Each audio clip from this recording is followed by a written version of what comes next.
హరే కృష్ణ. అందరికీ వెల్కమ్. ఈరోజు మనము శ్రీమద్ భాగవతము 3వ స్కందము 22వ అధ్యాయంలో 2వ భాగం అంటే 21వ శ్లోకం నుంచి ఈరోజు మనం చూడబోతున్నాం. అందరికీ గుర్తుందా అండి ఏం జరుగుతుంది? భాగవతం శనివారం చెప్పుకునేటువంటి ప్రోగ్రాంలో ఎవరి గురించి చెప్పుకుంటున్నాము, ఏ కథ చెప్పుకుంటున్నాము? ఎవరికైనా గుర్తుందా? కపిల భగవానుడి జననం గురించి ప్రభుజీ. దేవహూతి, కర్దమ మహాముని, మళ్ళీ స్వయంభూ మనువు, వీళ్ళ గురించి చదువుకున్నాం ప్రభుజీ. వాళ్ళ సంస్కారాలు చాలా అద్భుతంగా ఉన్నాయి అనుకున్నాం ప్రభుజీ. హరే కృష్ణ.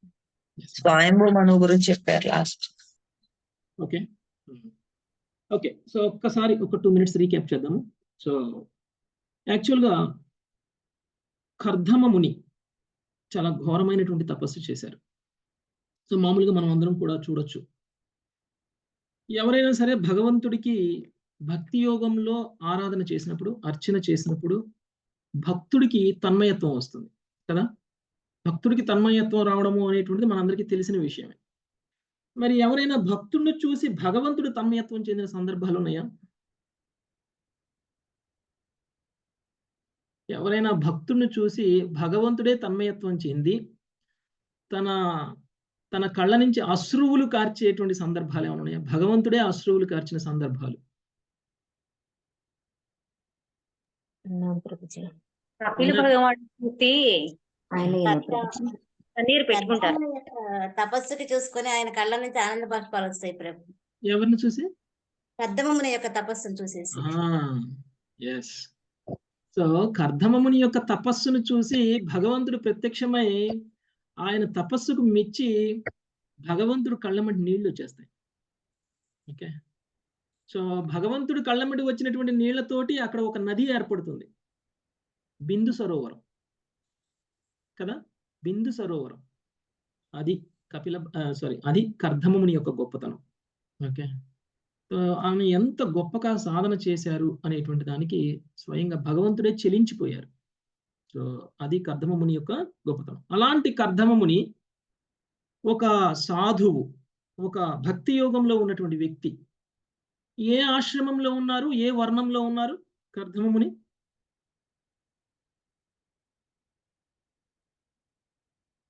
కర్దమముని యొక్క వర్ణం ఏమిటి? కర్దమముని యొక్క ఆశ్రమం ఏమిటి? గృహస్థాశ్రమం. కర్దమముని గృహస్థాశ్రమంలో ఉన్నారు, ఇంకా లేరు, రాబోతున్నారు. కర్దమముని గృహస్థాశ్రమానికి చెందినటువంటి వాడు. కర్దమముని ఒక బ్రాహ్మణ వర్ణానికి చెందినటువంటి వాడు. ఓకే, అయితే ఇంకొక క్యారెక్టర్ ఏంటంటే స్వయంభవ మనువు.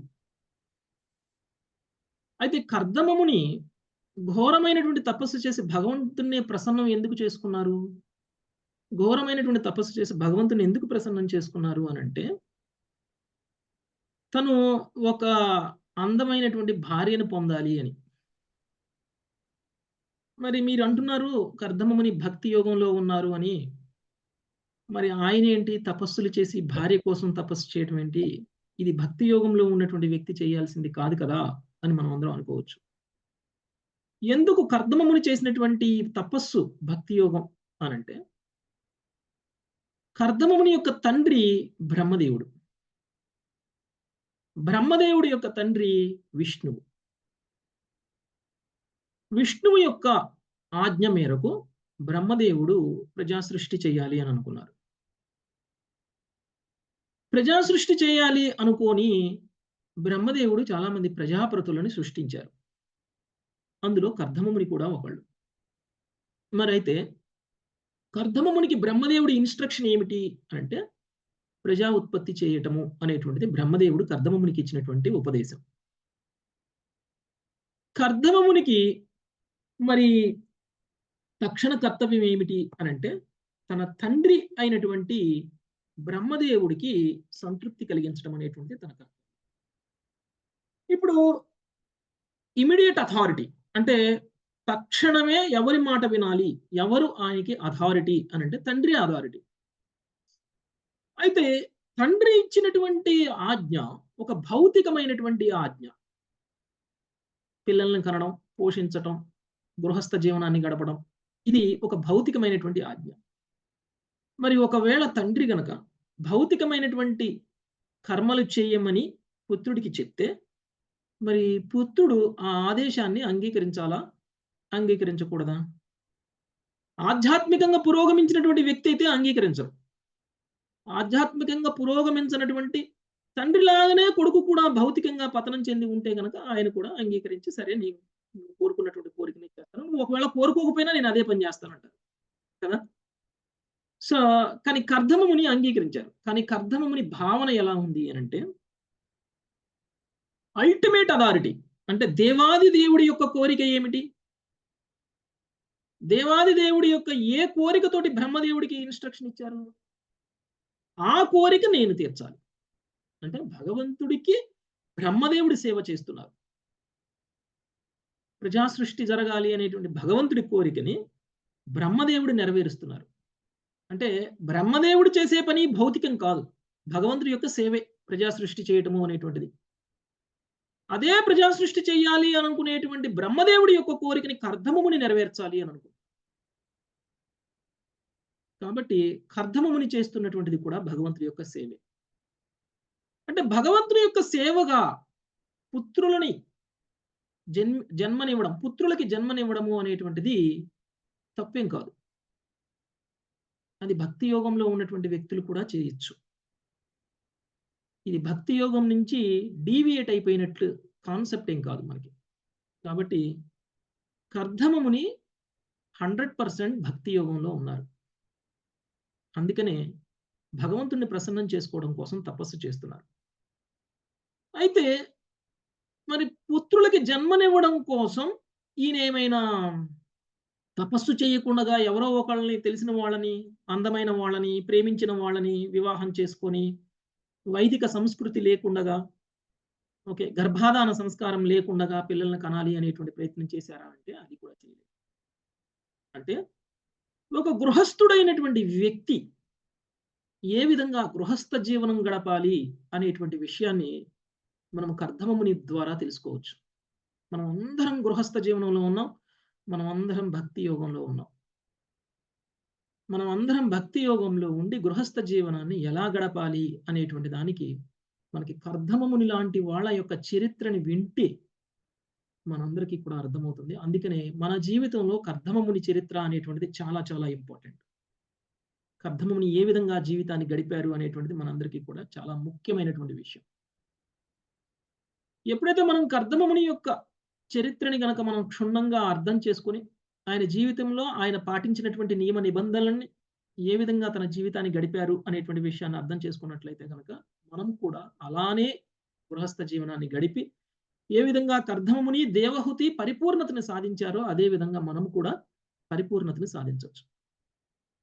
ఓకే, అయితే కర్దమముని మరి తపస్సు చేసినప్పుడు భగవంతుడు ప్రత్యక్షమై భగవంతుడు ఏమని చెప్పారు అనంటే, నువ్వు కోరుకున్నటువంటి కోరిక నెరవేరుతుంది త్వరలోనే, అంటే ఇంకా 2 రోజుల్లో స్వయంభూమను తన కూతురిని తీసుకొని, దేవహుతిని తీసుకొని నీ దగ్గరకు వస్తారు.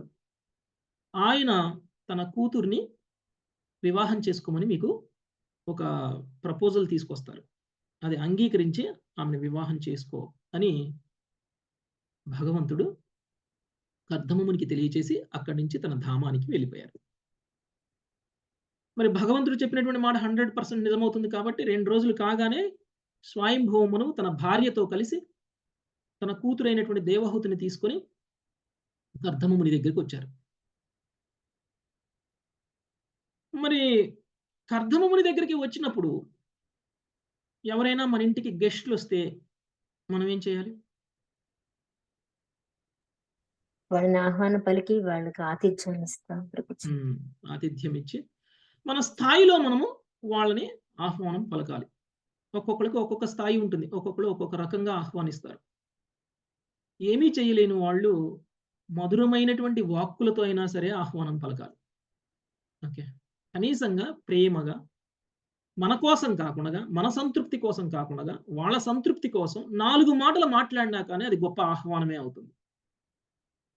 అందుకనే కర్దమముని స్వయంభువ మనువును చూసి, స్వయంభువ మనువు ఒక క్షత్రియుడు, కర్దమముని ఒక బ్రాహ్మణుడు కదా. అయితే కర్దమముని స్వయంభువ మనువును చూడగానే ఆహ్వానించి మధురమైనటువంటి వాక్కులతోటి స్వయంభవ మనువుని కీర్తించారు. ఒక రాజు ఎలా ఉండాలి, అలాంటి రాజుకు ఉదాహరణ నువ్వు, అలాంటి గొప్పవాడివి నువ్వు, ఒక క్షత్రియుడిగా క్షత్రియ ధర్మాన్ని ఎలా పాటించాలో అలా నువ్వు పాటిస్తావు, నీ అంత గొప్పవాడిని నేను ఎక్కడా చూడలేదు. ఇలాంటి కొన్ని స్వయంభవ మనువుని కీర్తించే విధంగా అనేక రకాలుగా కీర్తనలు చేస్తారు. మరి ఇదంతా విన్నటువంటి స్వయంభవ మనువు కర్దమమునితో మాట్లాడినప్పుడు ఎలా మాట్లాడారు, ఏం మాట్లాడారు అనేటువంటిది కూడా చాలా ఇంపార్టెంట్. స్వయంభవ మనువు కూడా గృహస్థుడే, స్వయంభవ మనువు కూడా గృహస్థుడే, స్వయంభవ మనువు క్షత్రియుడు. కాబట్టి స్వయంభవ మనువు గురించి తెలుసుకున్నా కానీ మనందరికీ కూడా ఉపయోగమే. ఎందుకంటే మనం కూడా గృహస్థులమే, మనము కూడా ఏదో ఒక వర్ణంలోనే ఉన్నటువంటి వాళ్ళము, ఏదో ఒక వర్ణంలో ఉండి గృహస్థ జనం, కొంతమంది బ్రాహ్మణులు, కొంతమంది క్షత్రులు, కొంతమంది వైశ్యులు, కొంతమంది శూద్ర వర్ణంలో ఉన్నారు. సో వీళ్ళందరూ కూడా గృహస్థ జీవనాన్ని గడుపుతున్నప్పుడు మరి మనము కర్దమముని, స్వయంభవ మనువు లాంటి వాళ్ళ యొక్క భక్తుల యొక్క చరిత్రని విన్నప్పుడు మనకి అది ఒక ఉదాహరణగా మన జీవితాన్ని ఎలా గడపాలి అనేటువంటి విషయం మనకి బాగా అర్థమవుతుంది. సో కర్దమముని కీర్తించిన తరువాత స్వయంభవ మనువు గర్వితుడు అవ్వలేదు. ఓకే, మన గురించి ఎవరైనా నువ్వు అంత గొప్ప ఇంత గొప్ప అని చెప్తే బయటికి ఒప్పుకున్నా ఒప్పుకోకపోయినా మనసులో మాత్రం చాలా గర్వంగా ఫీల్ అయిపోతుంది. అవునా, నేను అంత గొప్పనా, నేను ఇంత గొప్పనా, అవును నేను గొప్పవాణ్ణి అని మనసులో ఎంతో కొంత ఆనందము, గర్వము అనేటువంటిది వస్తుంది. కానీ కర్దమముని కీర్తించినటువంటి కీర్తనల్ని విన్నటువంటి స్వయంభవ మనువు ఏమంటున్నారంటే, నువ్వు నాకు ఉపదేశం ఇస్తున్నావు ఒక క్షత్రియుడు ఎలా ఉండాలి అని. అంటే నేను అలా ఉన్నాను అని నువ్వు అంటున్నావు, కానీ నేను ఎలా తీసుకుంటున్నాను అంటే నువ్వు చెప్పినట్లు ఉండాలి అని తీసుకుంటున్నాను. అంటే నువ్వు ఇప్పటి వరకు ఏదైతే కీర్తించావో అలా ఉండడానికి నేను ప్రయత్నం చేస్తాను అనేటువంటి విషయాన్ని చెప్తున్నాను. అంటే నేను అలా ఉన్నాను, నేను అంత గొప్పవాడిని అని అంగీకరించట్లేదు ఆయన. అంగీకరించకుండా నువ్వు కీర్తించిన విధంగా ఉండడానికి ప్రయత్నం చేస్తాను, ఇది నాకు ఉపదేశము అని అన్నారు. పైగా కర్దమముని చాలా గొప్ప సాధువు కాబట్టి, బ్రాహ్మణుడు కాబట్టి, భక్తి యోగంలో ఉన్నటువంటి వాడు కాబట్టి, దాని యొక్క గొప్పతనము అనేటువంటిది స్వయంభవ మనువుకు తెలుసు కాబట్టి కర్దమముని కూడా కీర్తించేశారు. సో నువ్వు నన్ను కీర్తించావు, నేను నిన్ను కీర్తిస్తానని చెప్పేసి కర్దమముని కూడా కీర్తించేశారు. అది ఒక క్షత్రియుడు బ్రాహ్మణుని చూసి బ్రాహ్మణుని కీర్తిస్తే పవిత్రమైపోతాడు. మనం కూడా ఎవరైనా బ్రాహ్మణులని కీర్తించాలి. కీర్తించే అవకాశం వస్తే అది మనకే మంచిది. ఏ బ్రాహ్మణుడైనా, ఏ వైష్ణవునైనా ఒకవేళ గనక మనం కీర్తించినట్లయితే మన ఆత్మ, మన హృదయం శుద్ధి చెందుతుంది. ఓకే, ఇది మన స్వార్థం. ఓకే, అదేవిధంగా స్వయంభవ మనువు కూడా కర్దమముని కీర్తించేశారు.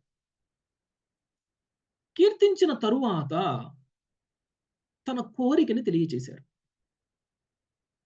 తన కూతురైనటువంటి దేవహూతిని స్వయంభవ మనువు వివాహం చేసుకోవాలి అని తన కోరికని తెలియచేశారు. అయితే మనం ఒక విషయాన్ని ఆలోచిస్తే స్వయంభవ మనువు ఒక చక్రవర్తి. మనువు అంటేనే మానవ సమాజానికి పిత. మానవ సమాజానికి పిత అంటే మానవులందరూ కూడా మనువును చూసి ఆచరించాలి. మనువు ఏం పని చేసినా మనందరికీ కూడా అది ఒక ప్రామాణికమైనటువంటి పని. అంటే మనువు చేసినటువంటి దాన్ని మనం ఫాలో అవడం ఏదైతే ఉందో అది మన కర్తవ్యం, మన ధర్మం. ఎందుకంటే మనం అందరం కూడా మానవులము. మనందరికీ కూడా పితామహుడు ఎవరు, మనందరికీ కూడా ఆది ఎవరు, మనుష్య జాతికి ఆది ఎవరు అని అంటే మనువు. మనువు నుంచే మనుష్య జాతి వచ్చింది కాబట్టి. సో మనం మన తండ్రిని ఆదర్శంగా ఎలా తీసుకుంటామో మనువుని కూడా అలానే ఆదర్శంగా తీసుకో. మరి అలాంటి మనువు తన కూతురు అంటే రాకుమారి, సుకుమారంగా పెరిగినటువంటి రాకుమారి, అందగత్తె, అలాంటి రాకుమారిని చేసుకోవడానికి ఎంతో మంది రాజులు క్యూలో నిలబడతారు. మరి కర్దమముని కనుక ఒకవేళ తనకంటే శక్తిమంతుడైనటువంటి రాజు కనుక ఇచ్చి వివాహం చేస్తే తన కూతుర్ని తను చూసుకున్న దానికంటే కూడా గొప్పగా చూసుకోగలడు. అంటే మనం అందరం కూడా మన పిల్లలకి వివాహం చేయాలి అని అనుకున్నప్పుడు ఎక్కడికి పంపిస్తే, ఏ ఇంటికి పంపిస్తే నా కూతురు సుఖంగా ఉంటుంది, ఎవరికిచ్చి వివాహం చేస్తే నా కూతురు నేను చూసుకునే దానికంటే ఎక్కువ ఆనందంగా ఉండగలుగుతుంది అని ఆలోచిస్తాం మనం అందరం కదా. ఒక వివాహం చేసే ముందు ఒక వ్యక్తిని ఎంచుకోవాలి అని అనుకున్నప్పుడు, మన కూతురికి వ్యక్తిని ఎంచుకోవాలి అనుకున్నప్పుడు ఎలాంటి వ్యక్తి ఉండాలి అనేటువంటి దాంట్లో మన కోరికలు మామూలుగా ఉండవు. ఉద్యోగం ఉందా లేదా, ఉంటే ఏ కంపెనీలో ఉంది, ఎంత ఉద్యోగం ఉంది, ఎంత జీతం వస్తుంది, జీతం పక్కన పెట్టండి, వాళ్ళ తండ్రికి ఆస్తి ఎంత ఉంది, వాళ్ళ తాతకి ఆస్తి ఎంత ఉంది, వీడికి ఆస్తి ఎంత ఉంది, భవిష్యత్తులో వీడు ఏమవుతాడు,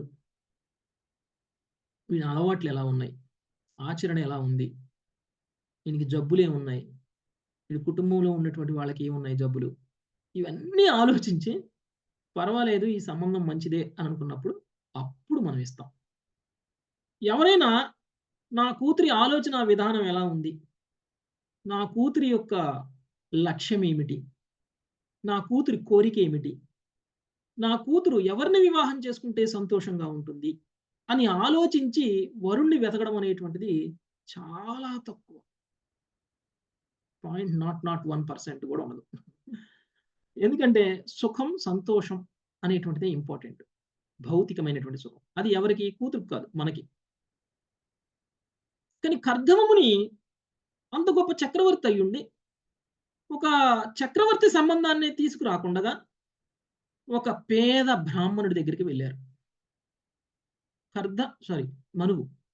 కర్దమముని ఒక పేద బ్రాహ్మణుడు. తనకి ఏమైనా ఉన్నాయా? ఏమీ లేవు. ఏదో ఒక ఆశ్రమంలో ఉంటాడు. సో ఒంటి మీద ఈ బట్టలు కూడా ఉండవు, కౌపీనం కట్టుకుని ఉంటారు. ఓకే, కౌపీనం తప్ప ఏమీ ఉండదు. అలాంటి వ్యక్తికి ఇస్తే ఒక రాకుమారి ఎలా సుఖంగా ఉంటుంది? అందుకనే కర్దమముని దేవహూతి జంట ఏదైతే ఉందో ఈ జంట శివపార్వతులతో సమానం.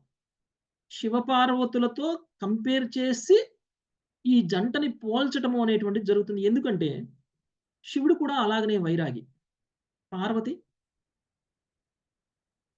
ఒక రాకుమారి కదా. పార్వతి ఒక రాకుమారి. ఒక రాకుమారి అయినటువంటి పార్వతిని శివుడికిచ్చి వివాహం చేయడానికి దక్షుడికి కూడా అంగీకారం లేదు. కానీ పార్వతికి ఇష్టం కాబట్టి వివాహం చేశారు శివుడికి ఇచ్చి. అందుకనే శివపార్వతుల జంట అనేటువంటి దాన్ని మనం ఒక ఆదర్శ జంట ఎవరైనా ఉన్నారు అని అంటే వాళ్ళని శివపార్వతులతో కంపేర్ చేస్తారు. అలానే కర్దమముని దేవహూతుల యొక్క జంటను కూడా మనం శివపార్వతులతో కంపేర్ చేయగలిగినంత ఆదర్శనీయమైనటువంటి వివాహ జీవనాన్ని గడిపేటువంటి వాళ్ళు వీళ్ళిద్దరు. భవిష్యత్తులో మనకు వస్తుంది ఎలా వాళ్ళు మనకి ఆదర్శనీయము అనేటువంటి విషయం. అయితే కర్దమముని ఏం ఆలోచించలేదు, తనకున్న ఆస్తిపాస్తుల గురించి ఆలోచించలేదు, తన కూతురుని ఎలా చూసుకుంటారు అనేటువంటి విషయం ఆలోచించలేదు. తన కూతురుకి సరి అయినటువంటి ఈడు జోడు కేవలం కర్దమమునే అనుకున్నారు. అందుకనే కర్దమముని దగ్గరికి వచ్చి స్వయంభవమును ఈ ప్రతిపాదన చేయడం అనేటువంటిది జరిగింది. సో ఎప్పుడైతే ఈ ప్రతిపాదన జరిగిందో, ఈ ప్రతిపాదన జరిగిన తరువాత కర్దమముని మాట్లాడుతున్నారు. సో కర్దమముని మాట్లాడుతూ తను ఈ ప్రతిపాదనకి అంగీకరిస్తున్నారా లేదా అనేటువంటిది మనం ఈ రోజు చూస్తాం. ఆ తరువాత వివాహం చేసుకోవడం, ఆ తరువాత మన యొక్క జీవన విధానం అంటే వివాహం అయిపోయిన తర్వాత అప్పగింతలు అయిపోతాయి. అప్పగింతలు అయిపోయిన తర్వాత మనువు తన రాజ్యానికి వెళ్ళిపోతారు. వెళ్ళిపోయిన తర్వాత మనువు ఏ విధంగా తన జీవితాన్ని గడిపారు, అది ఏ విధంగా మనందరికీ కూడా ఆదర్శనీయము అనేటువంటిది మనము ఈ రోజు సెషన్లో చూడటానికి ప్రయత్నించేద్దాం. ఓకే, సో మొదటగా 21వ శ్లోకం నుంచి స్టార్ట్ చేద్దాం.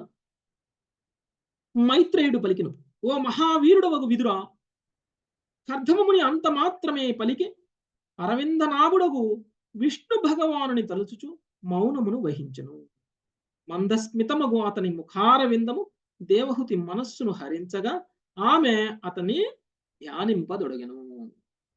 సో అంటే 21వ శ్లోకం వరకు మనువు ఒప్పేసుకున్నారు. ఓకే, నువ్వు నాకు నీ కూతురునిచ్చి వివాహం చేయాలి అని అనుకుంటున్నావు. అది నా అదృష్టం. నేను వివాహం చేసుకుంటాను. ఎందుకు? నీ కూతురు చాలా గొప్ప సౌందర్యవతి. నీ కూతురు నీ యొక్క రాజభవన ప్రాకారం మీద బంతి ఆట ఆడుతూ ఉంటే, ఆకాశంలో విహరిస్తున్నటువంటి గంధర్వులు, పుష్పక విమానం మీద విహరిస్తున్నటువంటి గంధర్వులు కూడా నీ కూతురు యొక్క అందాన్ని చూసి ఆశ్చర్యపోయి, ఆ అందానికి వాళ్ళు ఆ విమానంలో నుంచి కూడా కింద పడ్డారు. అంత అందగత్తె నీ కూతురు. అందుకని నీ కూతురిని నేను వివాహం చేసుకోవడానికి నాకు అభ్యంతరం లేదు అని ఆయన చెప్పారు. మరి అలా చెప్పిన తర్వాత మైత్రేయుడు కర్దమముని యొక్క బాడీ లాంగ్వేజ్, భావన గురించి మనకి ఇక్కడ తెలియజేస్తున్నారు. ఆయన ఏం చేశారంట? అరవింద నాభుడగు విష్ణు భగవానుని తలుచుచూ మౌనమును వహించను. ఇది ఒక కృష్ణ చైతన్యంలో ఉన్నటువంటి వ్యక్తి యొక్క ప్రవర్తన ఎలా ఉండాలి అనేటువంటిది కర్దమముని చూస్తే మనకు అర్థం కావాలి. సహజంగా వివాహం ప్రపోజల్ వచ్చిందనుకోండి, ఇప్పటి ప్రస్తుత కాలంలో ఒక అబ్బాయి దగ్గరికి ఒక అమ్మాయి గురించి ప్రపోజల్ తీసుకొచ్చి, నువ్వు ఈ అమ్మాయిని వివాహం చేసుకోవాలి అని అంటే, ఒకవేళ ఆ అమ్మాయిని వివాహం చేసుకోవడానికి ఇష్టపడ్డాడు అనుకో, ఇష్టపడినటువంటి వ్యక్తి జనరల్గా ఏం చేస్తారు? ఆ అమ్మాయి వంక చూస్తారు, ఆ అమ్మాయిని చూసి నవ్వుతారు.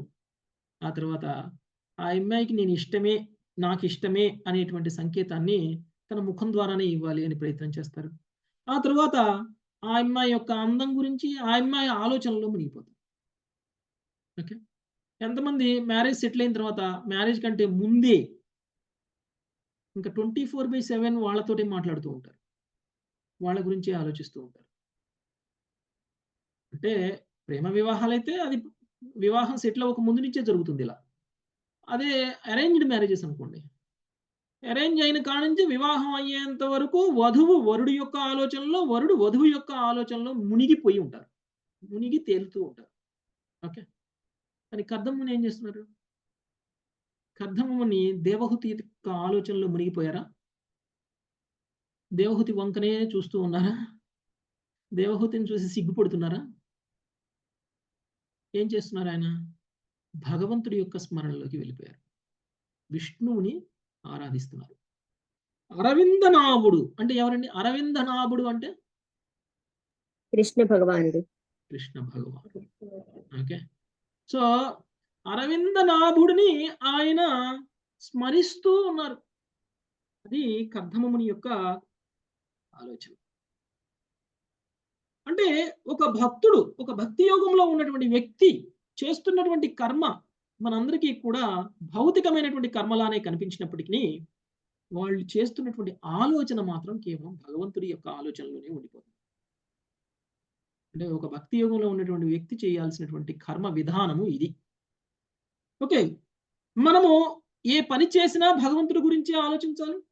మనము ఏ నిద్రపోతున్నా భగవంతుడి గురించే, తింటున్నా నిద్ర గురించే, భగవంతుడి గురించే, నడుస్తున్నా భగవంతుడి గురించే, ఏ పని చేసినా కానీ భగవంతుడి గురించి ఆలోచించేటువంటి వ్యక్తి భక్తి యోగంలో ఉన్నటువంటి వ్యక్తి. అలాంటి వ్యక్తి శుద్ధ భక్తుడు.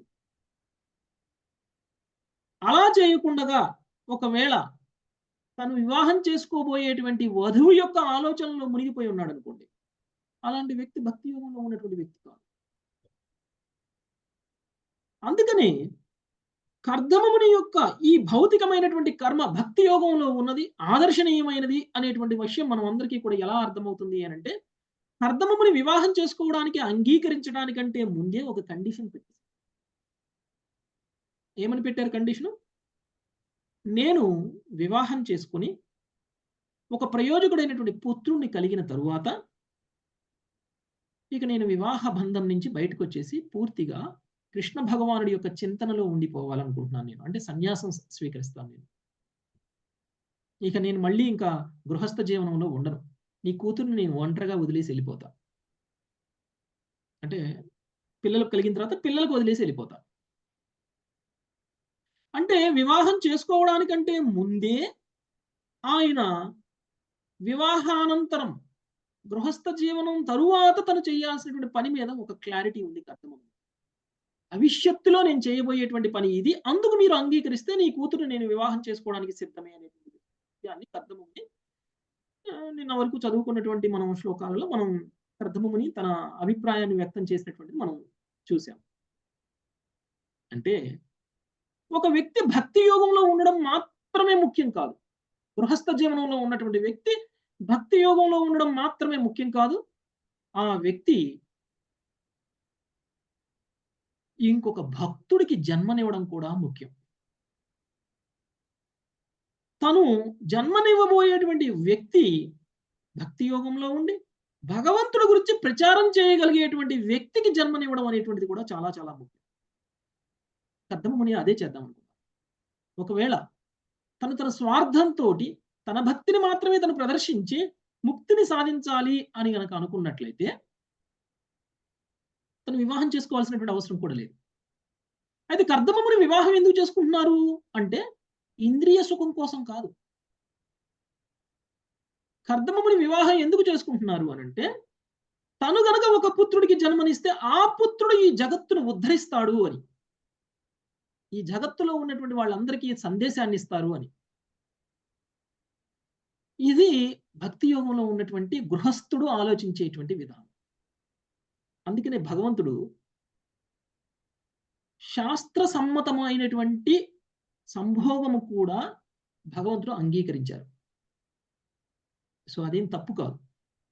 అందుకని గృహస్థులు చేసేటువంటి పని తప్పేం కాదు. ఎప్పుడు వాళ్ళ యొక్క లక్ష్యం పుట్టబోయేటువంటి పుత్రులు భక్తులు కావాలని, పుట్టబోయేటువంటి పిల్లలు భక్తిని ప్రచారం చేసేటువంటి వాళ్ళు కావాలి అనేటువంటి కోరికతోటి కనుక, ఆలోచనతోటి గనక వాళ్ళు ఒకవేళ పిల్లల్ని గనక పొందితే అది శాస్త్ర సమ్మతమైనది. అది 100% భక్తి యోగం, 100% భక్తి యోగం. అందుకని మన గురు మహారాజు ఎవరైనా గృహస్థులు గురు మహారాజు దగ్గరికి వెళ్ళి ఆశీర్వాదం పొందాలి అనేటువంటి ప్రయత్నం చేస్తే గురు మహారాజు వాళ్ళని గృహస్థులుగా పిల్లల్ని పొందమని ఆశీర్వదిస్తారు.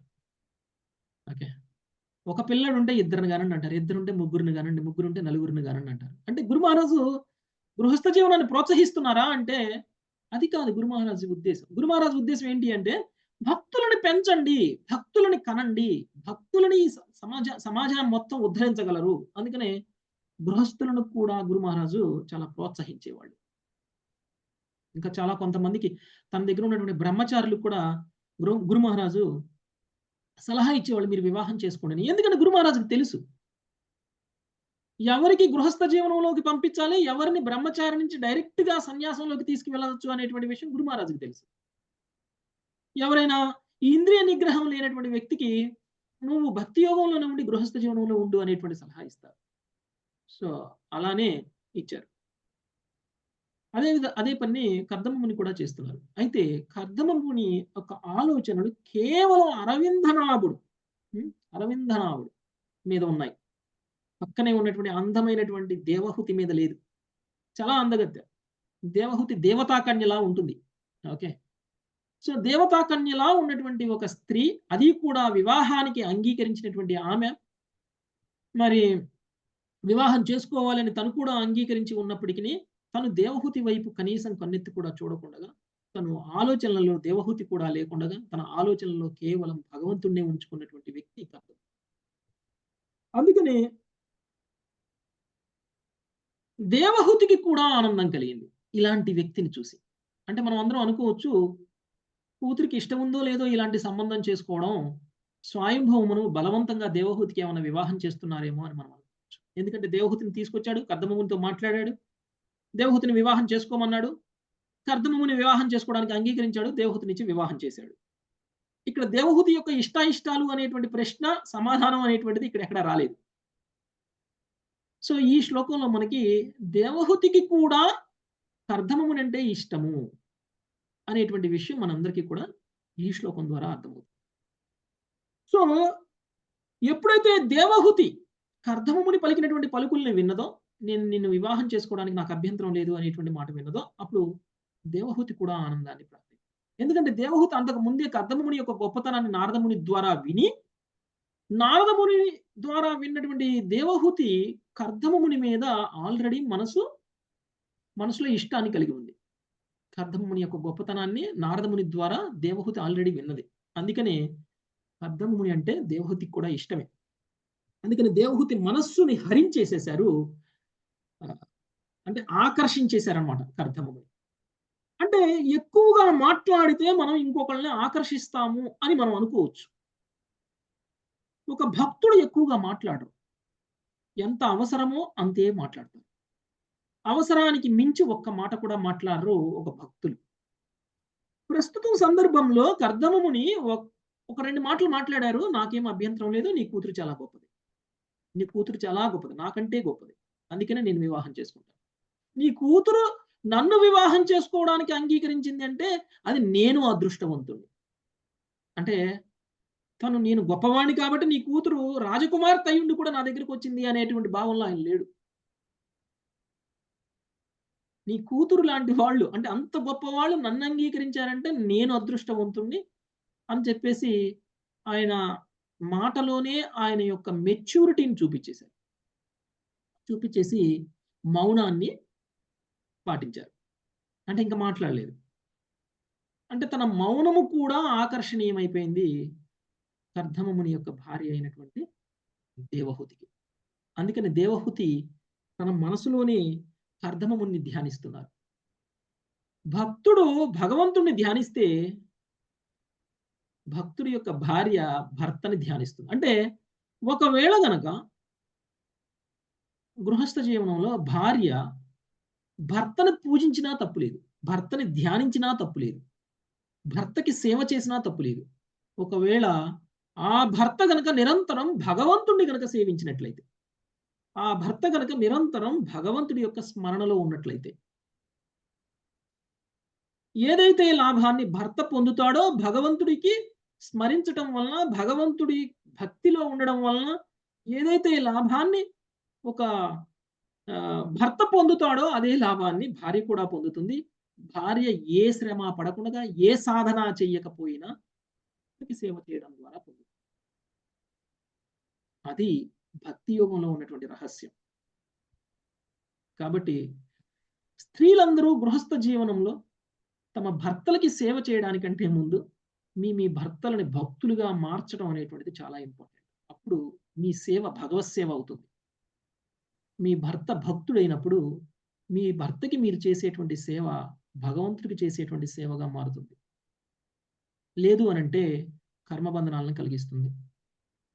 కాబట్టి మీరందరూ మీ భర్త మిమ్మల్ని తప్పకుండా ప్రేమిస్తారు. మీరేదైనా మాట చెప్తే కాదు అనరు. కాబట్టి మీ భర్తని కనీసం ఒక మాల హరే కృష్ణ మహామంత్రం జపం చేయాలి అని ప్రేరేపించండి. ఆయన ఒక్క మాల జపం చేసినా మీరు ఆయనకి చేసేటువంటి సేవ భౌతికమైపోదు, ఆధ్యాత్మికమైపోతుంది. మీరందరూ ప్రతిరోజు మీ ఇంట్లో కుటుంబ సభ్యులందరికీ సేవ చేస్తూనే ఉన్నారు. ఆ సేవ ఆధ్యాత్మికంగా మార్చటము అనంటే మీ కుటుంబ సభ్యులతోటి కనీసం ఒక్క మాల జపం చేయించండి. అప్పుడు వాళ్ళు భక్తులవుతారు. వాళ్ళకి సేవ చేసినటువంటి మీరు కూడా ధన్యులవుతారు. భగవంతుడి సేవగా మారిపోతుంది. లేదు అనంటే అది భౌతిక స్థాయిలోనే ఉండిపోతుంది. భౌతిక స్థాయిలో ఉన్నటువంటి సేవ మనకి కర్మబంధనాలను కలిగిస్తుంది తప్ప ముక్తిని కలిగించదు. ఓకే. సో కర్దమముని ఎక్స్ప్రెషన్ ఏదైతే ఉందో ఇక్కడ కర్దమముని ఏం చేస్తున్నారు? విష్ణు భగవానుని తలుచుతూ మౌనముని వహించి మందస్మితముగు అతని ముఖార విందము, మందస్మితము అంటే ఏంటంటే చిరునవ్వు నవ్వుతూ ఉన్నాడు. అంటే కొంచెం లైట్గా పెదాల మీదే ఉంది స్మైల్, నోరంతా తెరిసి పగలబడి నవ్వడం కాదు. ఓకే, పెదాల మీదనే ముఖం, అంటే ముఖము మనకి భావాన్ని వ్యక్తం చేస్తుంది. మన మనసులో ఉన్నటువంటి భావాన్ని వ్యక్తం చేస్తుంది. అంటే మనసు యొక్క ఆలోచన, మనసు యొక్క, అంటే ఇప్పుడు యాక్చువల్గా చూస్తే దేవహూతికి కర్దమముని యొక్క ఈ మౌనాన్ని చూసి, కర్దమముని యొక్క ఈ చిరునవ్వును చూసి ఆనందం కలిగింది ఆమెకి. అందుకనే ఆమె కూడా కర్దమమునే ధ్యానిస్తుంది, ఆ చిరునవ్వుని ధ్యానిస్తుంది. అంటే మన ముఖంలో కనపడేటువంటి చిరునవ్వు మన మనస్సుని ప్రతిబింబిస్తుంది. అంటే ఇప్పుడు కర్దమముని యొక్క మనస్సులో ఏముందండి? భగవంతుడి యొక్క రూపం ఉంది. ఆరాధన. భగవంతుడి యొక్క రూపం ఉంది. ఓకే, భగవంతుడి యొక్క రూపాన్ని స్మరిస్తూ తన ముఖము మీద చిరునవ్వు తీసుకొస్తే ఆ చిరునవ్వు భగవంతుడి యొక్క రూపాన్ని ప్రకటిస్తుంది. అంటే మన ఎక్స్ప్రెషన్ మన మనస్సుని బయట పెడుతుంది. కర్దమముని యొక్క ఎక్స్ప్రెషన్ కర్దమముని యొక్క మనసులో ఉన్నటువంటి భగవంతుడి యొక్క ఆలోచన, భగవంతుడి మీదనే ఆలోచిస్తున్నారు ఆయన, భగవంతుడినే స్మరిస్తున్నారు ఆయన. అంటే సుమారుగా ఇక దేవహూతి కర్దమమునిలో భగవంతుడిని చూసిన ఆనందాన్ని పొందుతుంది. అందుకనే ఆమె ధ్యానిస్తున్నటువంటిది కర్దమముని అయినా కానీ ఆ ధ్యానము భగవంతుడి ధ్యానం అయిపోయింది. అది ఒక భక్తి యోగిని చూసి మనం ఆ భక్తి యోగిని గనక ధ్యానం చేస్తే, ఆ భక్తి యోగి నిరంతరం భగవంతుడిని ధ్యానించినట్లయితే ఆయన ధ్యానం కూడా తప్పు కాదు. ఓకే, సో అది కృష్ణ భక్తి భావన అంటే ఇది. చేసేటువంటి ప్రతి భౌతిక పని బయటికి భౌతికంగా కనిపించినప్పటికీ ఆ భక్తి యోగంలో ఉన్నటువంటి వ్యక్తి యొక్క ఆలోచన కేవలం భగవంతుడి ఆలోచనల్లోనే ఉండిపోతుంది. కాబట్టి వాళ్ళందరూ కూడా భగవంతుడిని భక్తి యోగంలో ఉన్నటువంటి వాళ్ళు. ఇక తర్వాత సో ఎప్పుడైతే ఈ దేవహూతి ఆనందాన్ని వ్యక్తం చేసిందో అప్పుడు కర్దమముని మీద దేవహూతికి ఇష్టం ఉంది అనేటువంటి విషయం అర్థమైపోయింది. మామూలుగా చూస్తే ఒక కూతురికి తండ్రి వివాహ సంబంధం చూసినప్పుడు భార్య యొక్క సమ్మతి కూడా చాలా ఇష్టం, అవసరం కదా. సో పాపం 100 సంబంధాలు తీసుకొస్తే ఇంట్లో భార్య మాత్రం అన్ని సంబంధాలని రిజెక్ట్ చేస్తూ ఉంటుంది. ఓకే, నా కూతురికి ఇది వద్దు, నా కూతురికి ఈ సంబంధం వద్దు, నా కూతురికి ఈ సంబంధం వద్దు, నాకు ఇలాంటి వాళ్ళు వద్దు, నాకు అలాంటి వాళ్ళు వద్దు అని. ఇక కూతురు కోరికలు తీర్చడానికంటే ముందు భార్య కోరికను తీర్చడం చాలా ఇంపార్టెంట్ ఆ వ్యక్తికి సంబంధాన్ని తీసుకురావడానికి.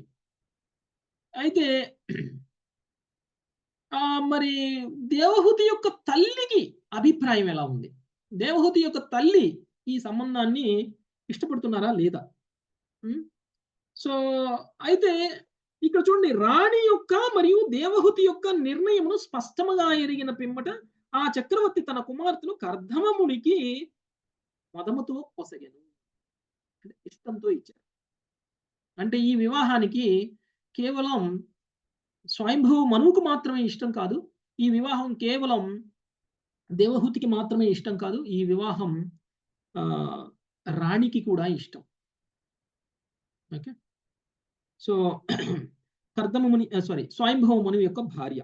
ఓకే, ఇంకొకటి ఎందుకు అంటే కర్దమముని గుణగణాలలో, లక్షణాలలో, రూపంలో అన్నిట్లోనూ దేవహూతితో సరితూగగలడు కాబట్టి. అంటే ఈ సరితూగటము అనేటువంటిది ఆస్తిపాస్తుల్లో కాదు, గుణగణాలలో. అందుకని మనం అందరం కూడా వివాహాన్ని నిశ్చయించాలి అని అనుకున్నప్పుడు జాతకం చూపిస్తాం, గణాలు కలుస్తున్నాయా లేదా చూస్తాం, గణాలు కలిస్తే వివాహం చేస్తాం. అయితే ఇప్పుడు ప్రస్తుతం మనం ఏం చేస్తున్నాము అని అంటే గణాలు కలిసియా కలవలేదా అనేటువంటి దాంతో సంబంధం లేదు, ఆ వ్యక్తి ఆస్తి ఐశ్వర్యంలో సమతూకంలో ఉన్నాడా లేదా, లేదంటే మనకంటే ఎక్కువగా ఉన్నాడా లేదా, అలా ఉంటేనే మనం వివాహం చేద్దాం అనేటువంటి ఆలోచనలో ఇప్పుడు మనం ఉన్నాము. ఒకవేళ జాతకం కలవకపోయినా సరే కొంచెం అటు ఇటు అయితే ఏదైనా శాంతి పూజ చేద్దాంలేండి, ఈ వివాహం చేద్దాము అని అనుకుంటారు కదా. కానీ ఇక్కడ జరుగుతున్నటువంటి వైదిక సాంప్రదాయం ప్రకారంగా జరుగుతున్నటువంటి ఈ వివాహంలో కర్దమముని దేవహూతికి 100% సరి అయినటువంటి వ్యక్తి, జాతక రీత్యా కూడా, ఓకే, గుణగణాల రీత్యా కూడా ఆమెకి తుల్యమైనటువంటి వాడు. అందుకనే కర్దమమునికి ఇచ్చి వివాహం చేయడానికి ఒప్పుకున్నారు. ఆ తర్వాత రాణియగు శతరూప ఆభరణములను, వస్త్రములను, గృహోపకరణముల వంటి సందర్భోచితములకు విలువైనటువంటి కానుకలను వధూవరులకు కట్నముగా వసగెను.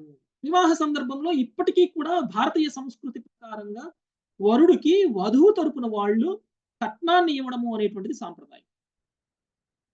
అయితే ఈ కట్నాన్ని ఎలా ఇవ్వాలి? మనం అందరం అనుకోవచ్చు కట్నం ఇవ్వడం నేరం, కట్నం ఇస్తే ఇప్పుడు జైల్లోకి వెళ్ళిపోతారు కదా. కట్నం ఇవ్వడం నేరం, కట్నం తీసుకున్నటువంటి వాడిని జైల్లో పెట్టేస్తారు తెలిస్తే, ప్రభుత్వానికి తెలిస్తే. చట్ట ప్రకారం నేరం. అయితే శాస్త్రం ఏం చెప్తుంది అనంటే కట్నం ఇవ్వాలి. అయితే మనకి ప్రభుపాదుల వారు ఏం చెప్తున్నారంటే కట్నం ఎలా ఇవ్వాలి, ఎంత ఇవ్వాలి? వధువు యొక్క తల్లిదండ్రుల యొక్క స్తోమతకి అనుగుణంగా కట్నం ఇవ్వాలి. ఒక పిసినారిలా ఇవ్వకూడదు కట్నం. వధువు యొక్క తండ్రి సామర్థ్యానికి అనుగుణంగా కట్నం ఇవ్వాలి. తను ఎంత ఇవ్వగలిగితే అంత ఇవ్వాలి. అయితే ఈ కట్నము వధువు యొక్క తండ్రి అలా ఇస్తున్నప్పుడు వరుడు డిమాండ్ చేయకూడదు. నాకు ఇంత కావాలి అని డిమాండ్ చేయకూడదు. నాకు ఇది కావాలి అని డిమాండ్ చేయకూడదు.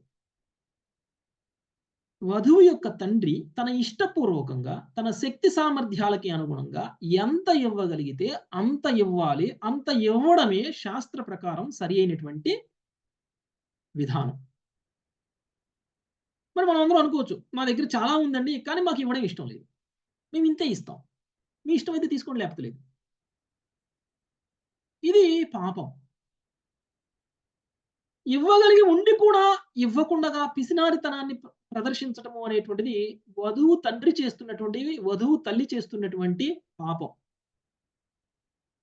ఇలాంటి పాపం చేయకూడదు. అంటే స్తోమత ఉన్నప్పుడు ఎంత స్తోమత ఉంటే అంత కట్నం రూపంలో ఇవ్వాలి. దేవహుతికి కూడా దేవహుతి యొక్క తల్లి అయినటువంటి శతరూప అలానే చేశారు. అంటే మనందరం కట్నం తీసుకోవడం పాపం అని అనుకుంటున్నాం. కట్నం తీసుకోవడం పాపం ఏం కాదు. కట్నం తీసుకోవడం అనేటువంటి వైదిక సంస్కృతి, భారతీయ సంస్కృతి కూడా అదే. కాకపోతే అది ఒక ట్రాన్సాక్షన్ లా ఉండకూడదు. అది బలవంతంగా ఉండకూడదు. ఇష్టానికి విరుద్ధంగా ఉండకూడదు. వధువు సంతోషంగా ఉండాలి. వధువు యొక్క తల్లిదండ్రులు సంతోషంగా ఉండాలి. వధువు యొక్క తల్లిదండ్రులు తమను అమ్ముకొని కట్నం ఇచ్చే స్థితి వరకు వరుడు డిమాండ్ చేసేటట్టు ఉండకూడదు. కట్నం ఇచ్చిన తరువాత కూడా వధువు యొక్క తల్లిదండ్రులు సుఖంగా సంతోషంగా వివాహం కాకముందు ఎలాంటి జీవనాన్ని అయితే గడుపుతున్నారో అలాంటి జీవనాన్ని గడపడానికి అనువుగా కట్నాన్ని స్వీకరించవచ్చు. ఇస్తే స్వీకరించవచ్చు. సో కర్దమమునేమి వద్దు అనలేదు. కర్దమమునేమి నేను తీసుకోను అనలేదు. కర్దమమునేమి ఇది నేరము నేను చేయకూడదు అనేమి అనలేదు.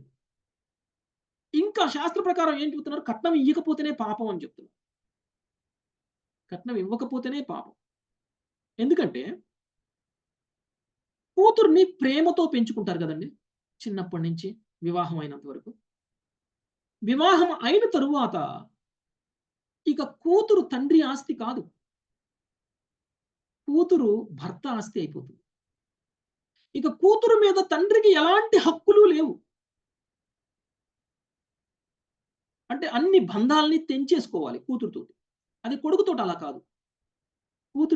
కూతురికి వివాహం అయిన తరువాత కూతురుతోటి తండ్రికి ఉన్నటువంటి ఇంకా అన్ని బంధాలు తెగిపోతాయి. బాధ్యత కూడా అయిపోతుంది. అంటే ఇప్పుడు మనం వివాహాలు ఎందుకు చేస్తాము అంటే నా బాధ్యత అయిపోతుంది కాబట్టి చేస్తాము అన్నట్టు చేస్తాం కదా, వదిలించుకోవడం కోసం చేస్తాం. కానీ శాస్త్రం ప్రకారంగా ఎందుకు కట్నాన్ని ఇస్తారు అంటే ఇక ముందు నాకు నీ మీద బాధ్యత లేదు, నీ మీద బాధ్యత నీ భర్తది. కాబట్టి మరి అప్పటి వరకు ప్రేమతో పెంచుకున్నటువంటి కూతురికి కానుకలుగా ఇస్తారు కట్నం అనేటువంటిది. అంటే కట్నం అనేటువంటిది వరుడుకు కాదు ఇచ్చేది. కట్నం అనేటువంటిది వధువుకి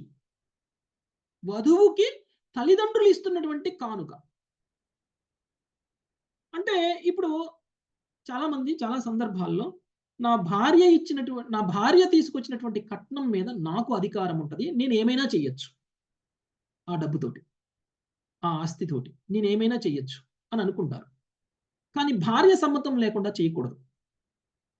భార్య సమ్మతించకుండా కట్నం రూపంలో వచ్చినటువంటి డబ్బుని భర్త ఎలాంటి అవసరాలకి కూడా వాడుకోకూడదు. అది ధనమే కానీ బంగారమే కానీ గిఫ్ట్లే కానీ ఏదైనా సరే.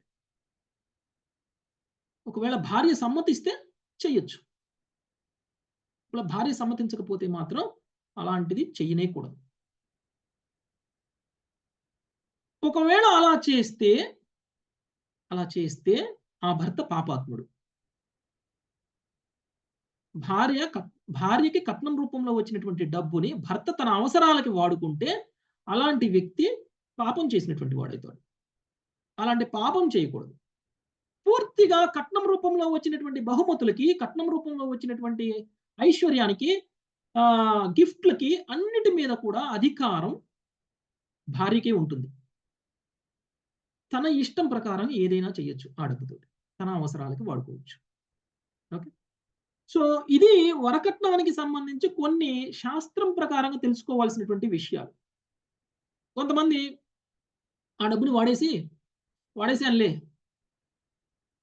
మన భవిష్యత్తుకే వాడేశాను అని చెప్తారు. అది భార్యకి ఇష్టమో ఇష్టం లేదు. అది అందరికి జనరల్‌గా అందరి లైఫ్‌లో జరిగేటువంటి విషయమే ఇది. ఎందుకంటే ఆహ్, తల్లిదండ్రుల్ని వదిలేసొచ్చినటువంటి ఆ అమ్మాయికి భర్త దగ్గర ఇది ఇలా చెయ్యకు, ఇది ఇలా చెయ్యాలి, ఇది నాకు ఇష్టం లేదు అని చెప్పేంత ధైర్యం ఉండదు.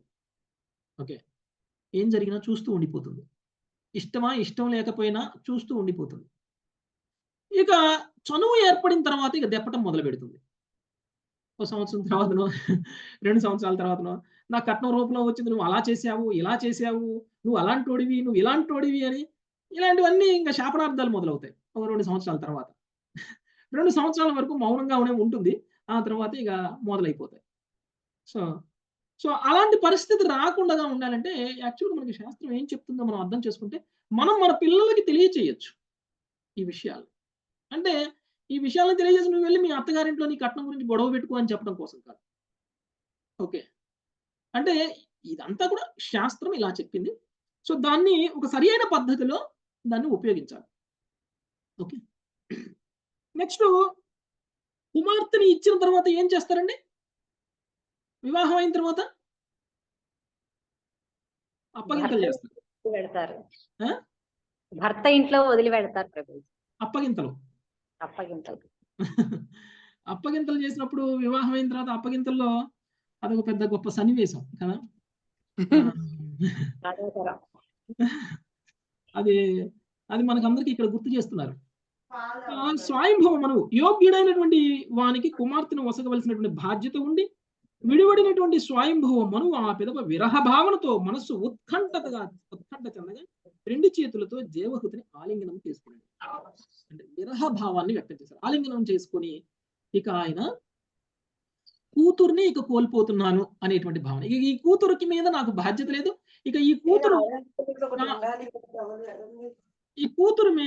కూతురిని ఇక నా దగ్గర ఉండదు అనేటువంటి భావన. అంటే విరహ భావన.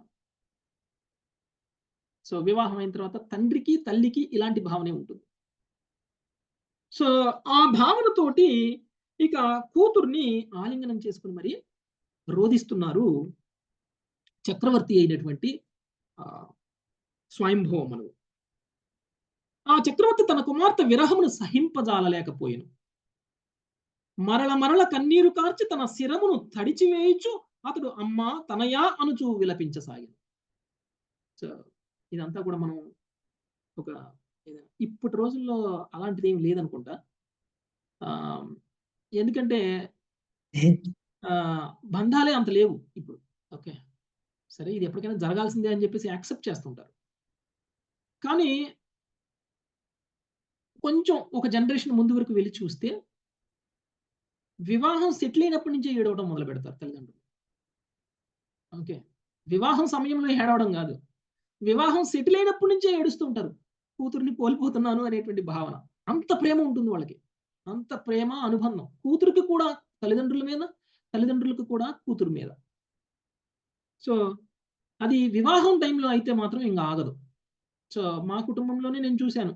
మా పెద్దనాన్న, లేకపోతే మా ఫాదరు, లేకపోతే మా బాబాయిలు వీళ్ళందరూ కూడా వివాహ సమయంలో మా సిస్టర్స్‌కి వివాహం అయినప్పుడు వాళ్ళు ఎలా ఏడ్చారు అనేటువంటి విషయం మేము ప్రత్యక్షంగా చూసాం. ఓకే. సో, సో ఇక అమ్మ, తనయ అనుచు కూడా ఆయన విలపించడం అనేటువంటిది మొదలుపెట్టారు. సో, ఎందుకు అంటే వివాహం తర్వాత కూతురు మీద అధికారం ఉండదు కాబట్టి ఇక ఆ స్త్రీ యొక్క బాధ్యత భర్తదైపోతుంది. ఆ స్త్రీ యొక్క బాధ్యత భర్తదైపోతుంది. అందుకనే వివాహం కాకముందే తండ్రికి అధికారం ఉంటుంది. వివాహం అయిన తరువాత భర్తకి అధికారం ఉంటుంది. భర్త మరణించిన తరువాత లేదంటే భర్త సన్యాసాశ్రమానికి వెళ్ళిపోయిన తరువాత పుత్రుడికి అధికారం ఉంటుంది. పుత్రుడి యొక్క రక్షణలో ఉంటుంది స్త్రీ. ఓకే, అంటే స్త్రీ ప్రతి స్టేజ్లోను వివాహం కాకముందు, వివాహం అయిన తరువాత, భర్తను కోల్పోయిన తరువాత ఏ స్టేజ్లో అయినా సరే ఒక స్త్రీ స్వతంత్రంగా ఉండకూడదు. స్త్రీ స్వతంత్రంగా ఉండొచ్చు అని చెప్పేసి ఏ శాస్త్రము చెప్పలేదు. అది స్త్రీ యొక్క క్షేమం కోసం, స్త్రీ స్వతంత్రంగా ఉన్నదానికంటే తండ్రి మీదనో, భర్త మీదనో, పుత్రుడి మీదనో ఆధారపడి ఉండడమే సరి అయినటువంటి వైదిక విధానం. నాకెవరూ అవసరం లేదు, నాకు భర్త అవసరం లేదు, తండ్రి అవసరం లేదు, పుత్రుడు అవసరం లేదు, నేను ఒంటరిగా ఉంటాను అని అంటే మాత్రం ఆమెకి ఆమె పతనాన్ని, ఆమె యొక్క ఆమె కష్టాలను ఆమె కొని తెచ్చుకున్నట్లు. ఒంటరిగా ఉండేటువంటి స్త్రీలు ఎన్ని కష్టాలను అనుభవిస్తున్నారో మనం చూస్తూనే ఉన్నాం. ఆ స్త్రీ గంభీరంగా ఉన్నప్పటికీ ఆమె కష్టాలు లేవు అంటే మాత్రం ఎవరు ఒప్పుకోరు. ఓకే, ఒంటరి స్త్రీని బతకనివ్వదు ఈ సమాజం. సమాజం స్త్రీ ఒంటరిగా ఉంటే బ్రతకనివ్వదు. చివరికి ముసలిదాన్ని కూడా, ముసలి వాళ్ళను కూడా ఈ సమాజం బతకనివ్వదు. అందుకనే అది నిజం, మనం ఒప్పుకున్నా ఒప్పుకోకపోయినా. ఓకే, స్త్రీలు కూడా నేను పురుషుడితో సమానము అనేటువంటి భావనలో ఉన్నప్పటికీ పరమసత్యం ఏమిటి అనంటే స్త్రీ ఏ వయసులో ఉన్నది అనేటువంటి దాంతో సంబంధం లేదు. ఈ సమాజం తప్పు భావంలోనే చూస్తూ ఉంటుంది స్త్రీని. అంటే పురుషుల యొక్క దృష్టి స్త్రీ పట్ల అలానే ఉంటుంది. దాన్ని మనం అంగీకరించాలి. ఓకే, దీన్ని అంగీకరించకుండా మోడర్న్ సొసైటీ, మోడర్న్ అని చెప్పేసి నేను అందరికంటే ఎక్కువ, నేను అందరితో సమానము అని అన్నప్పటికీ ఇది మాత్రం మారదు. ఓకే, శక్తి సామర్థ్యాలలో, తెలివితేటల్లో సమానం కావచ్చు, కానీ పురుషుడి యొక్క దృష్టికోణాన్ని మార్చగలిగే శక్తి స్త్రీకి ఉందా? కాబట్టి స్త్రీ ఏ స్టేజ్లో అయినా సరే పురుషుడి యొక్క రక్షణలో ఉండడము అనేటువంటిది స్త్రీకి మంచిది. ఓకే, సో రక్షణ లేని స్త్రీకి ఏం జరుగుతుంది అనేటువంటి విషయం మనం సమాజంలో చూస్తూనే ఉన్నాం. చూసి కూడా అంగీకరించకపోవడము అనేటువంటిది అది మన దురదృష్టం. నెక్స్ట్, కర్దమముని అనుజ్ఞను బడిసినటువంటి పిమ్మట ఆ చక్రవర్తి భార్యా సమేతుడై రథమును ఆరోహించి పరిజనము వెంటరాగా రాజ్యమునకు బయలుదేరిన. సాధు పురుషులకు ఆమోదయోగ్యమగు సరస్వతీ నది ఇరు తటముల యందు గల ప్రశాంత మనస్కులకు ఋషిగణపు సుందరమైనటువంటి ఆశ్రమ శోభను అతడు మార్గమధ్యమున గాంచెను. అంటే ఇక కర్దమముని యొక్క సమ్మతి తీసుకొని, అంటే ఇక కర్దమముని ఓకే అన్నప్పుడు ఇక వీళ్ళు ఇక బయలుదేరిపోయారు. భార్యను తీసుకొని బయలుదేరారు స్వయంభూములు. ఇక్కడికి కర్దమమునికి దేవహూతికి వివాహం జరిగిపోయింది. దేవహూతి అప్పగింతలైపోయినాయి. ఇక స్వయంభూమను తన రాజ్యానికి వెళ్ళిపోతూ ఉన్నారు. అయితే ఇక్కడ ముఖ్యంగా మనము గమనించాల్సింది ఏంటంటే రాజ్యానికి వెళ్తున్నటువంటి దారి అంటే అంత సరస్వతి నదీ తీరం. అంటే ఒకప్పుడు ఎలా ఉండేవి గ్రామాలు అని అంటే నదీ తీరాల్లో ఉండేవి గ్రామాలు. ఎందుకంటే నది యొక్క నీరు గ్రామాలకి అవసరం. నది యొక్క నీటి మీదనే ఆధారపడి గ్రామంలో ఉన్నటువంటి ప్రజలు జీవిస్తూ ఉంటారు. ఎక్కడ నది లేదో అక్కడ ఊరు ఉండదు, ఎక్కడ నది ఉంటుందో అక్కడ ఊరు ఉంటుంది. నది నీళ్ల మీద ఆధారపడి వాళ్ళు వ్యవసాయం చేసుకుంటారు. వాళ్ళకి కుటుంబ జీవనము అనేటువంటిది సాగించడం అనేటువంటిది సాధ్యమవుతుంది. ఇప్పుడు స్వయంభవ మనువు యొక్క రాజ్యంలో ఎలా ఉంది అనేటువంటి విషయాన్ని కనుక మనం చూసినట్లయితే నదీ తీరమే మొత్తం. ఇలాంటి నదీ తీరంలో వెళ్తున్నప్పుడు మరి ఒక డెవలప్డ్ అంటే అభివృద్ధి చెందినటువంటి ఒక రాజ్యం ఎలా ఉండాలి అనేటువంటి దానికి ఇప్పుడు మనం ఏదో సింగపూర్, మలేషియాను, లేకపోతే ఇంకెక్కడికో వెళ్తే హైదరాబాద్ వెళ్తే పెద్ద పెద్ద బిల్డింగులు, రోడ్డుకి అటుపక్క ఇటుపక్క పెద్ద పెద్ద బిల్డింగులు, స్కై స్కేపర్ బిల్డింగ్స్. ఓకే, ఇవన్నీ ఉంటే వాటన్నిటి చూసి అబ్బా ఈ సిటీ చాలా బాగుంది, ఆనందంగా ఉంది, ఆనందం వస్తుంది మనకి కదా. కానీ స్వయంభవం మనం వెళ్తున్నప్పుడు ఈ సరస్వతి నదీ తీరంలో ఆశ్రమాలు ఉన్నాయి.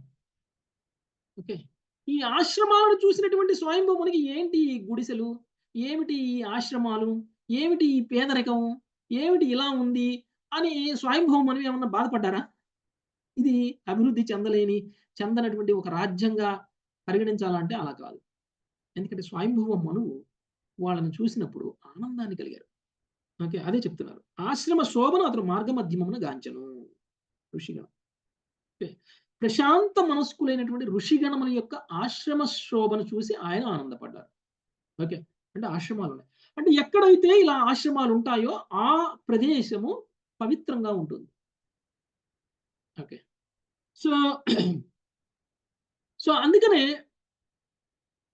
ఆశ్రమంలో ఏం జరుగుతుంది అంటే ఆశ్రమంలో భగవంతుడిని ఎలా ధ్యానించాలి, భగవంతుడితోటి మనం ఎలా భక్తి యోగంలో ఉండాలి, భగవంతుడికి దగ్గరగా ఎలా ఉండాలి అనేటువంటిది మనకి ఆశ్రమాల్లోనే సాధ్యమవుతుంది. అందుకనే మన యొక్క జీవితంలో ఉన్నటువంటి డిఫరెంట్ స్టేజెస్ ఏవైతే ఉన్నాయో, బ్రహ్మచర్య ఆశ్రమము, గృహస్థ ఆశ్రమము, వానప్రస్థ ఆశ్రమము, సన్యాస ఆశ్రమం. ఎందుకు మనము జీవితంలో ఉన్నటువంటి మన ఈ 4 స్టేజ్ని కూడా 4 ఆశ్రమాల లాగా గడపాలి. ఆశ్రమాలలో ఉన్నటువంటి వ్యక్తులు ఏ విధంగా అయితే తమ జీవితాన్ని గడుపుతారో ఆ విధంగా బ్రహ్మచర్యంలో ఉన్నప్పుడు, గృహస్థాశ్రమంలో ఉన్నప్పుడు, వానప్రస్థంలో ఉన్నప్పుడు, సన్యాసంలో ఉన్నప్పుడు కూడా ఆశ్రమంలో ఉన్నటువంటి వ్యక్తి ఎలా ఉండాలో అలా ఉండాలి. ఆశ్రమంలో ఉన్నటువంటి వ్యక్తి భక్తి యోగంలో ఉంటారు. ఆశ్రమంలో ఉన్నటువంటి వ్యక్తి భగవంతుడిని ఎప్పటికీ మర్చిపోరు. అంటే భగవంతుడి యొక్క స్మరణలో మనము మన యొక్క జీవితంలో వివిధ దశల్ని మనము గడపాలి. సో అదే ఇక్కడ చెప్తున్నారు. సో గంగా, యమున తటాలు ఆధ్యాత్మికంగా ఉండిపోతాయన్నమాట. ఎందుకంటే పూర్తిగా ఈ యొక్క నదీ తటాలలో సాధు పురుషుల యొక్క ఆశ్రమాలు ఉన్నాయి కాబట్టి. ఓకే, సో ఇంకా ఈ యొక్క నగరం ఎలా ఉంది, ఈ నగరంలో ఇప్పుడు మనువు యొక్క జీవనం ఎలా ఉంది, సో ఏ విధంగా మనువు తన జీవిత కాలాన్ని గడిపి పరిపూర్ణతను సాధించారు అనేటువంటి విషయం మనకి ఇప్పుడు అర్థమవుతుంది. అంటే కర్దమముని ఏ విధంగా జీవించారు అనేటువంటిది నెక్స్ట్ అధ్యాయం నుంచి, గృహస్థ జీవనంలో ఎలా ఉన్నారు అనేటువంటిది నెక్స్ట్ అధ్యాయం నుంచి మనకి ఒక ఉదాహరణగా మనకు అర్థమైపోతుంది. కానీ ఇప్పుడు స్వయంభవ మనువు అంటే ఒక చక్రవర్తి స్థాయిలో ఉన్నటువంటి వ్యక్తి, అంటే కుటుంబాన్ని పోషించుకోవడం, ప్రజలను రక్షించడం, రాజ్యాన్ని పాలించడము అనేటువంటి పనిలో ఉన్నటువంటి వ్యక్తి కూడా తన జీవితాన్ని ఎలా గడిపారు అనేటువంటి చూస్తే మనం కూడా మన బాధ్యతని మన నిర్వర్తించేటప్పుడు మనం కూడా ఎలా ఉండాలి అనేటువంటి విషయం మనకి అర్థమవుతుంది. రాజు ఆగమనమును ఎరిగినటువంటి హర్షితులైనటువంటి అతని ప్రజలు అతనిని గీతస్తుతి వాద్యములతో ఆహ్వానించుటకు బ్రహ్మావర్తము నుండి బయలుదేరి. బ్రహ్మావర్తము అనేటువంటిది ఈయన రాజ్యం. స్వయంభవ మనువు యొక్క రాజ్యం బ్రహ్మావర్తం. అయితే యాక్చువల్గా చూస్తే రాజప్రాకారానికి అనేక ద్వారాలు ఉంటాయి. ఓకే, నలుదిక్కుల 4 ద్వారాలు ఉంటాయి. అయితే రాజు వస్తున్నప్పుడు ప్రజలందరూ కూడా ద్వారాల దగ్గరకు వచ్చి రాజును ఆహ్వానించడము అనేటువంటిది, రాజును కీర్తించడము అనేటువంటిది ఒక ఆనవాయితీ. అయితే ఎందుకు రాజును కీర్తిస్తారు? రాజును కీర్తించడం భౌతిక స్థాయిలో కీర్తించకూడదు. రాజు భగవంతుడి యొక్క ప్రతినిధి. ఓకే, భగవంతుడు ఈ భౌతిక సృష్టిని సృష్టించినప్పుడు ప్రజలందరినీ కాపాడడం కోసం క్షత్రియులను కూడా సృష్టించారు. బ్రాహ్మణుల్ని ప్రజల్ని కాపాడడం కోసం భగవంతుడు క్షత్రియులను కూడా సృష్టించారు.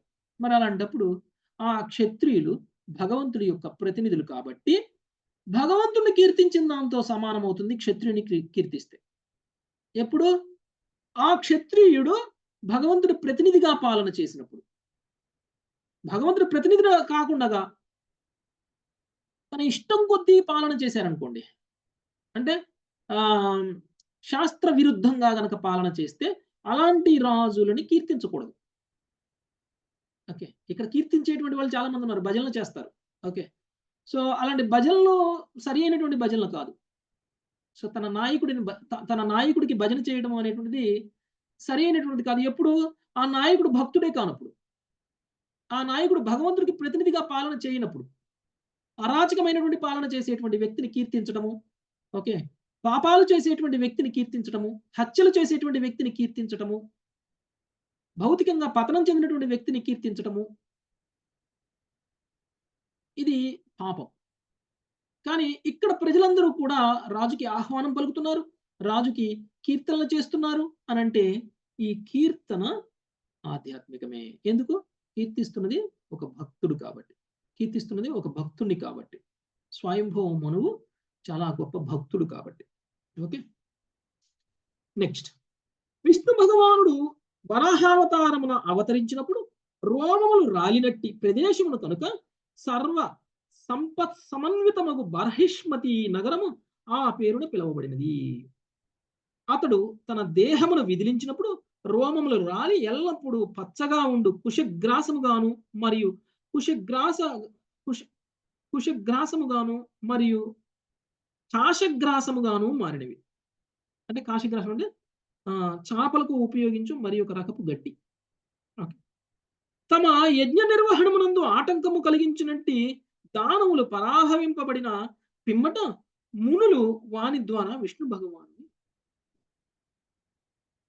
సో భగవంతుడితో సంబంధాన్ని కలిగి ఉన్నటువంటి ఏ ప్రదేశమైనా సరే అది పవిత్రమైనటువంటి ప్రదేశం. ఓకే, భగవంతుడితో సంబంధాన్ని కలిగి ఉన్నటువంటి ప్రదేశం పవిత్రమైనటువంటి ప్రదేశం. అయితే మనువు పరిపాలిస్తున్నటువంటి ప్రదేశం ఏమిటి అని అంటే బర్హిష్మతి. అంటే ఇంతకు ముందు మనం చూసినప్పుడు ఇంతకు ముందు శ్లోకంలో బ్రహ్మావర్తం అని చెప్పాం. బ్రహ్మావర్తము అనేటువంటిది మొత్తం రాజ్యం. ఈ రాజ్యానికి రాజధాని నగరం ఏమిటి అని అంటే బర్హిష్మతి. ఓకే, బ్రహ్మావర్తానికి రాజధాని బర్హిష్మతి. బర్హిష్మతిలో రాజు కూర్చుంటారు. రాజు యొక్క పాలనా కేంద్రం. ఓకే, రాజు యొక్క పాలనా కేంద్రం బర్హిష్మతి. బర్హిష్మతి ఎంత పవిత్రమైనది అని అంటే అది ఒక పీఠస్థానంగా పరిగణిస్తారు బర్హిష్మతి. ఎందుకు పీఠస్థానంగా భావిస్తారు అంటే, పీఠస్థానం అంటే ఏమిటి అని అంటే ఎక్కడైతే ఏ స్థానంలో అయితే పూజలు బాగా జరుగుతాయో, ఏ స్థానంలో అయితే పవిత్రమైనదో, ఏ స్థానంలోకి వెళ్ళినప్పుడు భగవంతుడిని మనం ఫీల్ అవ్వగలుగుతాము. ఓకే, భగవంతుడిని మనం ఫీల్ అవ్వగలుగుతాము, భగవంతుడితో ప్రత్యక్షమైనటువంటి సంబంధాన్ని కలిగి ఉంటుందో ఆ స్థానాన్ని పీఠస్థానం అని అంటారు. ఓకే, ఇప్పుడు ఏదైతే రాజధాని నగరం ఉందో బర్హిష్మతి, ఈ యొక్క ఆర్యావర్తానికి బ్రహ్మావర్తానికి రాజధాని నగరం ఏదైతే ఉందో బర్హిష్మతి, అది పీఠస్థానం అన్నమాట. ఎందుకంటే అక్కడ హిరణ్యాక్షుని చంపడం కోసం భగవంతుడు వరాహావతారంలో వచ్చినప్పుడు ఆయన శరీరాన్ని విదిలించినప్పుడు ఆ శరీరంలో ఉన్నటువంటి వెంట్రుకలు ఈ స్థానంలో పడ్డాయంట. అంటే భగవంతుడితోటి ప్రత్యక్షమైనటువంటి సంబంధాన్ని కలిగి ఉన్నటువంటి స్థానం ఇది. వరాహ భగవానుడి శరీరం నుంచి వచ్చినటువంటి వెంట్రుకలు కూడా పవిత్రమే, ఆధ్యాత్మికమే. అలాంటి వెంట్రుకలు పడినటువంటి ప్రదేశంలో బర్హిష్మతి నగరాన్ని నిర్మించడం జరిగింది కాబట్టి బర్హిష్మతి నగరము ఒక ఆధ్యాత్మికమైనటువంటి పీఠస్థానంగా గుర్తించడం అనేటువంటి జరిగింది. ఓకే, అలాంటి వరాహ భగవానుడి యొక్క రోమాలు మహిమాన్వితమైనటువంటివి కాబట్టి ఆ రోమాలే తరువాత కుశగ్రాసముగా కాశగ్రాసముగా మారిపోవడం అనేటువంటి జరిగింది. అవన్నీ కూడా ఎందుకు అనంటే యజ్ఞం చేయడం కోసం, భగవంతుడికే అర్పించడం కోసం. అంటే భగవంతుడి నుంచి పొందినటువంటిది తిరిగి భగవంతుడికే అర్పించడం అనేటువంటిది ఏదైతే ఉందో అది యజ్ఞం. సో బర్హిష్మతి నగరంలో యజ్ఞాలు జరుగుతూ ఉండేవి. అంటే మనం అందరం కూడా గృహస్థ జీవనంలో ఉండి చేస్తున్నటువంటి ప్రతి కర్మ కూడా యజ్ఞంలా చెయ్యాలి. ఏ విధంగా అయితే బర్హిష్మతి నగరంలో స్వయంభవ మనువు యొక్క ఆధిపత్యంలో ఏ విధంగా అయితే అక్కడ ఆయన యొక్క నిర్వహణలో ఏ విధంగా అయితే యజ్ఞాలు జరుగుతున్నాయో అక్కడ ఉన్నటువంటి సాధువులు మునులు అందరూ కూడా యజ్ఞాలు చేస్తున్నారు. అవన్నీ కూడా రాజు చేపిస్తేనే జరుగుతాయి, రాజు సహకారంతోనే జరుగుతాయి. అంటే ఒక రాజుగా ఆయన భౌతిక సౌఖ్యాలని అనుభవించడమే కాకుండా ఆయన యజ్ఞాలు కూడా చేపిస్తున్నారు. ఓకే, సో యవ్వాని అనుగ్రహముచే మనువు సమస్త భూగోళపు ఆధిపత్యమును పొందగలిగిన అట్టి యజ్ఞ పురుషుని అతడు కుశ కాశ గ్రాసములతో ఆసనం ఏర్పరచుకుని అర్చించను. సో ఈయనకి ఏమైనా అంటే మనం అందరం అనుకోవచ్చు, దేవుడి దగ్గరికి వెళ్ళి పూజలు చేసేటువంటి వాళ్ళందరూ భౌతికంగా ఏదో కష్టాల్లో ఉన్నటువంటి వాళ్ళు మాత్రమే భగవంతుని పూజిస్తారు అని అనుకోవచ్చు. కానీ అలా కాదు. ఈయన సౌఖ్యంగా ఉన్నారు, ఆధిపత్యాన్ని ప్రదర్శిస్తున్నారు, భూగోళం మొత్తాన్ని పాలిస్తున్నారు. అయినా సరే ఆయన యజ్ఞపురుషుణ్ణి ఆరాధించటం కోసం కుశకాసగ్రాసాలతో ఏర్పాటు చేయబడినటువంటి ఆసనం మీద కూర్చున్నారు. సింహాసనం మీద కాదు. ఓకే, కుశకాసగ్రాసాలతోటి ఏర్పాటు చేయబడినటువంటి ఆసనం మీద కూర్చుని ఆయన అర్చన చేస్తున్నారు. ఎవరికి? భగవంతుడికి. ఓకే, సో ఈయన మానవ జాతికి పిత అయినటువంటి వ్యక్తి చేస్తున్నటువంటి పని మానవ జాతి మొత్తానికి కూడా ఆదర్శనీయమైనటువంటి పని. అందుకనే మనువు చేస్తున్నటువంటి పని నుంచి మను సంతతి వారందరూ కూడా తెలుసుకోవాల్సినటువంటి విషయం ఇది. మనం అందరం కూడా మనువు యొక్క సంతతి కదండి. మనం అందరం కూడా మనువు యొక్క సంతతి. కాబట్టి మనం అందరం కూడా ఇవన్నీ నేర్చుకోవాలి. మనకి ఎన్ని సంపత్తులున్నా, మనకి ఎంత ఐశ్వర్యం ఉన్నా, మనకి ఎంత సౌఖ్యం ఉన్నా, మనకి ఎంత శక్తి సామర్థ్యం ఉన్నా, మనము మనకున్నటువంటి ఈ సౌకర్యాలని, సంపత్తిని, శక్తిని, సామర్థ్యాన్ని కృష్ణుడికి కృతజ్ఞతగా అర్పించాలి. ఎందుకు? ఇవన్నీ కూడా మనకి కృష్ణుడు ఇస్తేనే వచ్చాయి కాబట్టి. ఈ స్పృహలోనే ఉన్నారు స్వయంభవ మనువు. స్వయంభవ మనువు ఏమనుకుంటున్నారు? ఇదంతా నాకు భగవంతుడు ఇచ్చారు, భగవంతుడికే చెందింది అని అనుకుంటున్నారు. కాబట్టి భగవంతుడి కోసమే యజ్ఞం చేస్తాం. యజ్ఞం ఎందుకు చేస్తాం? భగవంతుడికి అర్పించడం కోసం చేస్తాం. సో ఎందుకు భగవంతుడికి అర్పిస్తున్నారు? భగవంతుడి నుంచి తీసుకున్నారు కాబట్టి ఇస్తున్నారు. అంటే ఒక్కొక్కరికి ఒక్కొక్క సౌందర్యం ఉండొచ్చు, అందం, కొంతమందికి తెలివితేటలు ఉండొచ్చు, కొంతమందికి బలం ఉండొచ్చు, కొంతమందికి ఐశ్వర్యం ఉండొచ్చు. ఇవన్నీ ఎక్కడి నుంచి వచ్చాయి? ఇవన్నీ కూడా భగవంతుడు ఇస్తే వచ్చాయి. ఆ కృతజ్ఞతను కనుక మనం ప్రకటించకపోతే మనము పాపాత్ములం అవుతాం, మనము స్వార్థపరులం అవుతాం. సో అలాంటి వ్యక్తులకి కర్మబంధనాలు ఉంటాయి. కాబట్టి ఇక్కడ మనం గ్రహించినటువంటి ప్రతిదీ కూడా భగవంతుడికే చెందింది అనేటువంటి భావనలో కృతజ్ఞతను వ్యక్తం చేయటమే యజ్ఞము. అంటే మనం ఆ యజ్ఞం రూపంలో కృష్ణ భగవానుడికి ప్రీత్యర్థమైనటువంటి పనులను మాత్రమే చేయాలి మనం. అంటే ఆ పనులన్నీ కూడా అప్పుడు యజ్ఞం చేసిన దాంతో సమానం. అంటే మనం చేసేటువంటి ప్రతి పని కృష్ణుడికి అర్పిస్తూ చేసినట్లయితే అప్పుడు ఆ పని యజ్ఞం అయిపోతుంది, ఆ కర్మ యజ్ఞం అయిపోతుంది. ఓకే, సో అంటే కృష్ణ భక్తి భావనలో కర్మలు చేయాలి. నెక్స్ట్, తన ఆవాసముకు బర్హిష్మతీపురమును చేరిన మనువు తాపత్రయములను నశింపజేయనట్టు వాతావరణము కలిగినటువంటి రాజప్రాసాదమును ప్రవేశించను. ఓకే, తాపత్రయ వినాశనం. సో ఎక్కడైతే ఇలాంటి వాతావరణం ఉంటుందో అలాంటి వాతావరణాల్లో తాపత్రయాలు ఉండవు. తాపత్రయాలు ఉండవు. ఏమిటి తాపత్రయాలు? ఆది భౌతిక, ఆధ్యాత్మిక, ఆది దైవిక. ఓకే, సో ఇలాంటి తాపత్రయాలు లేనటువంటి ప్రదేశం అంట బర్హిష్మతి నగరం. ఎందుకు అంటే ఇక్కడ భక్తి భావనలో ఉన్నారు కాబట్టి, భగవంతుడికి భక్తులుగా ఉన్నారు కాబట్టి, చేస్తున్నటువంటి ప్రతిదీ కూడా యజ్ఞం రూపంలో జరుగుతుంది కాబట్టి ఈ తాపత్రయాలు అనేటువంటివి ఏవి కూడా వాళ్ళని ప్రభావితం చేయట్లేదు. అంటే మనం అందరం అనుకోవచ్చు, భక్తిలో ఉన్నటువంటి వ్యక్తికి కష్టాలు ఉండవా అని. అంటే ఇక్కడ చెప్తున్నటువంటి శ్లోకం యొక్క ముఖ్య ఉద్దేశం భక్తిలో ఉన్నటువంటి వ్యక్తికి కష్టాలు ఉండవు అని కాదు. కష్టాలు ఉన్నప్పటికీ ఆ కష్టాలు ఆ భక్తులని ప్రభావితం చేయవు. కష్టాలు ఉన్నాయి కాబట్టి నేను సంతోషంగా ఉండను అని అనరు. వాళ్ళ సంతోషం భౌతికమైనటువంటి సుఖం కాదు, వాళ్ళ సంతోషం భగవంతుడి యొక్క సేవ. భగవంతుడి సేవ ఆపినప్పుడు అసంతృప్తి కలుగుతుంది. భగవంతుడి యొక్క సేవ ఆపినప్పుడు వాళ్ళు కష్టం ఫీల్ అవుతారు. అంతేకాని ఈరోజు నీకున్నటువంటి భౌతికమైనటువంటి సుఖాన్ని రేపు లాగేసుకుంటే వాళ్ళు అసంతృప్తులు అవ్వరు. అప్పుడు వాళ్ళు కష్టాన్ని ఫీల్ అవ్వరు. ఉంటే ఎంత, ఉండకపోతే ఎంత.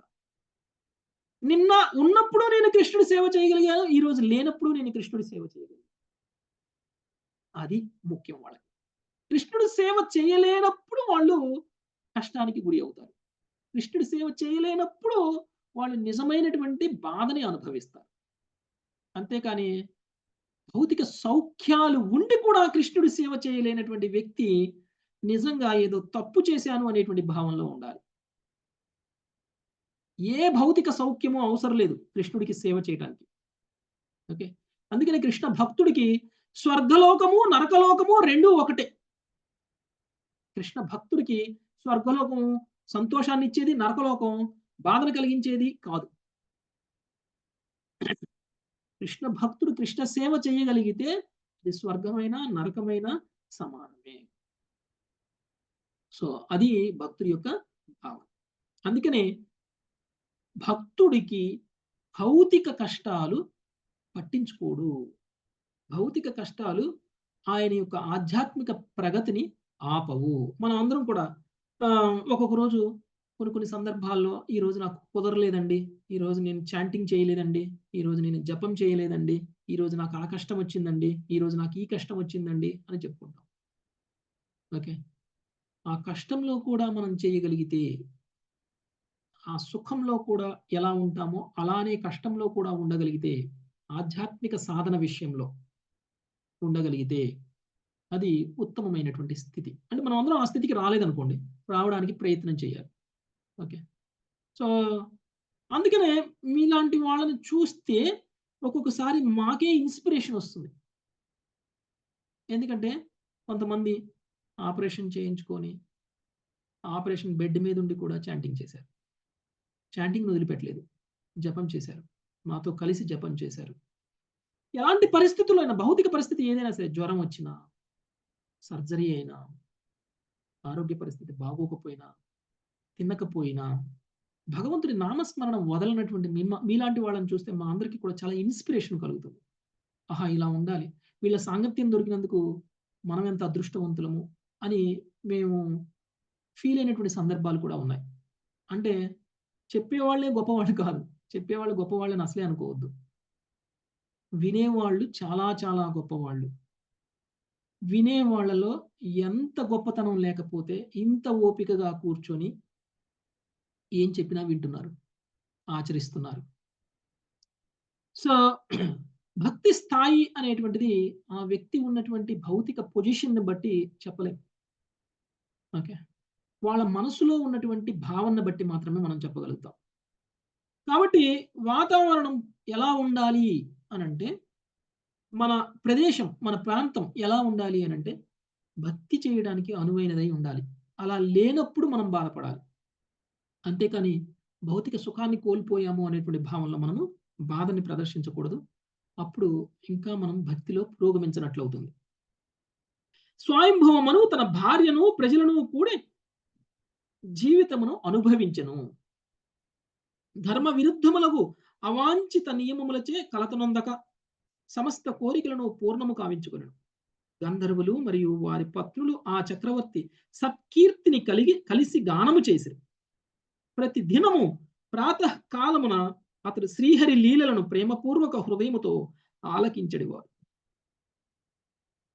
సో ఏదైతే మనం చేస్తున్నామో అదే స్వయంభవ మనువు కూడా చేశారు. ఉదయం లేవగానే మనం ఏం చేస్తామండి?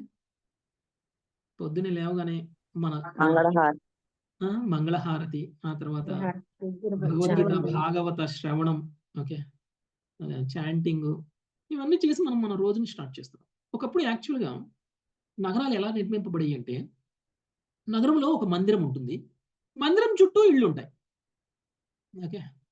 మార్నింగ్ లేవగానే మనకు సుప్రభాతం వినిపిస్తుంది. భగవంతుని కీర్తించేటువంటి కీర్తనే సుప్రభాతం కదా.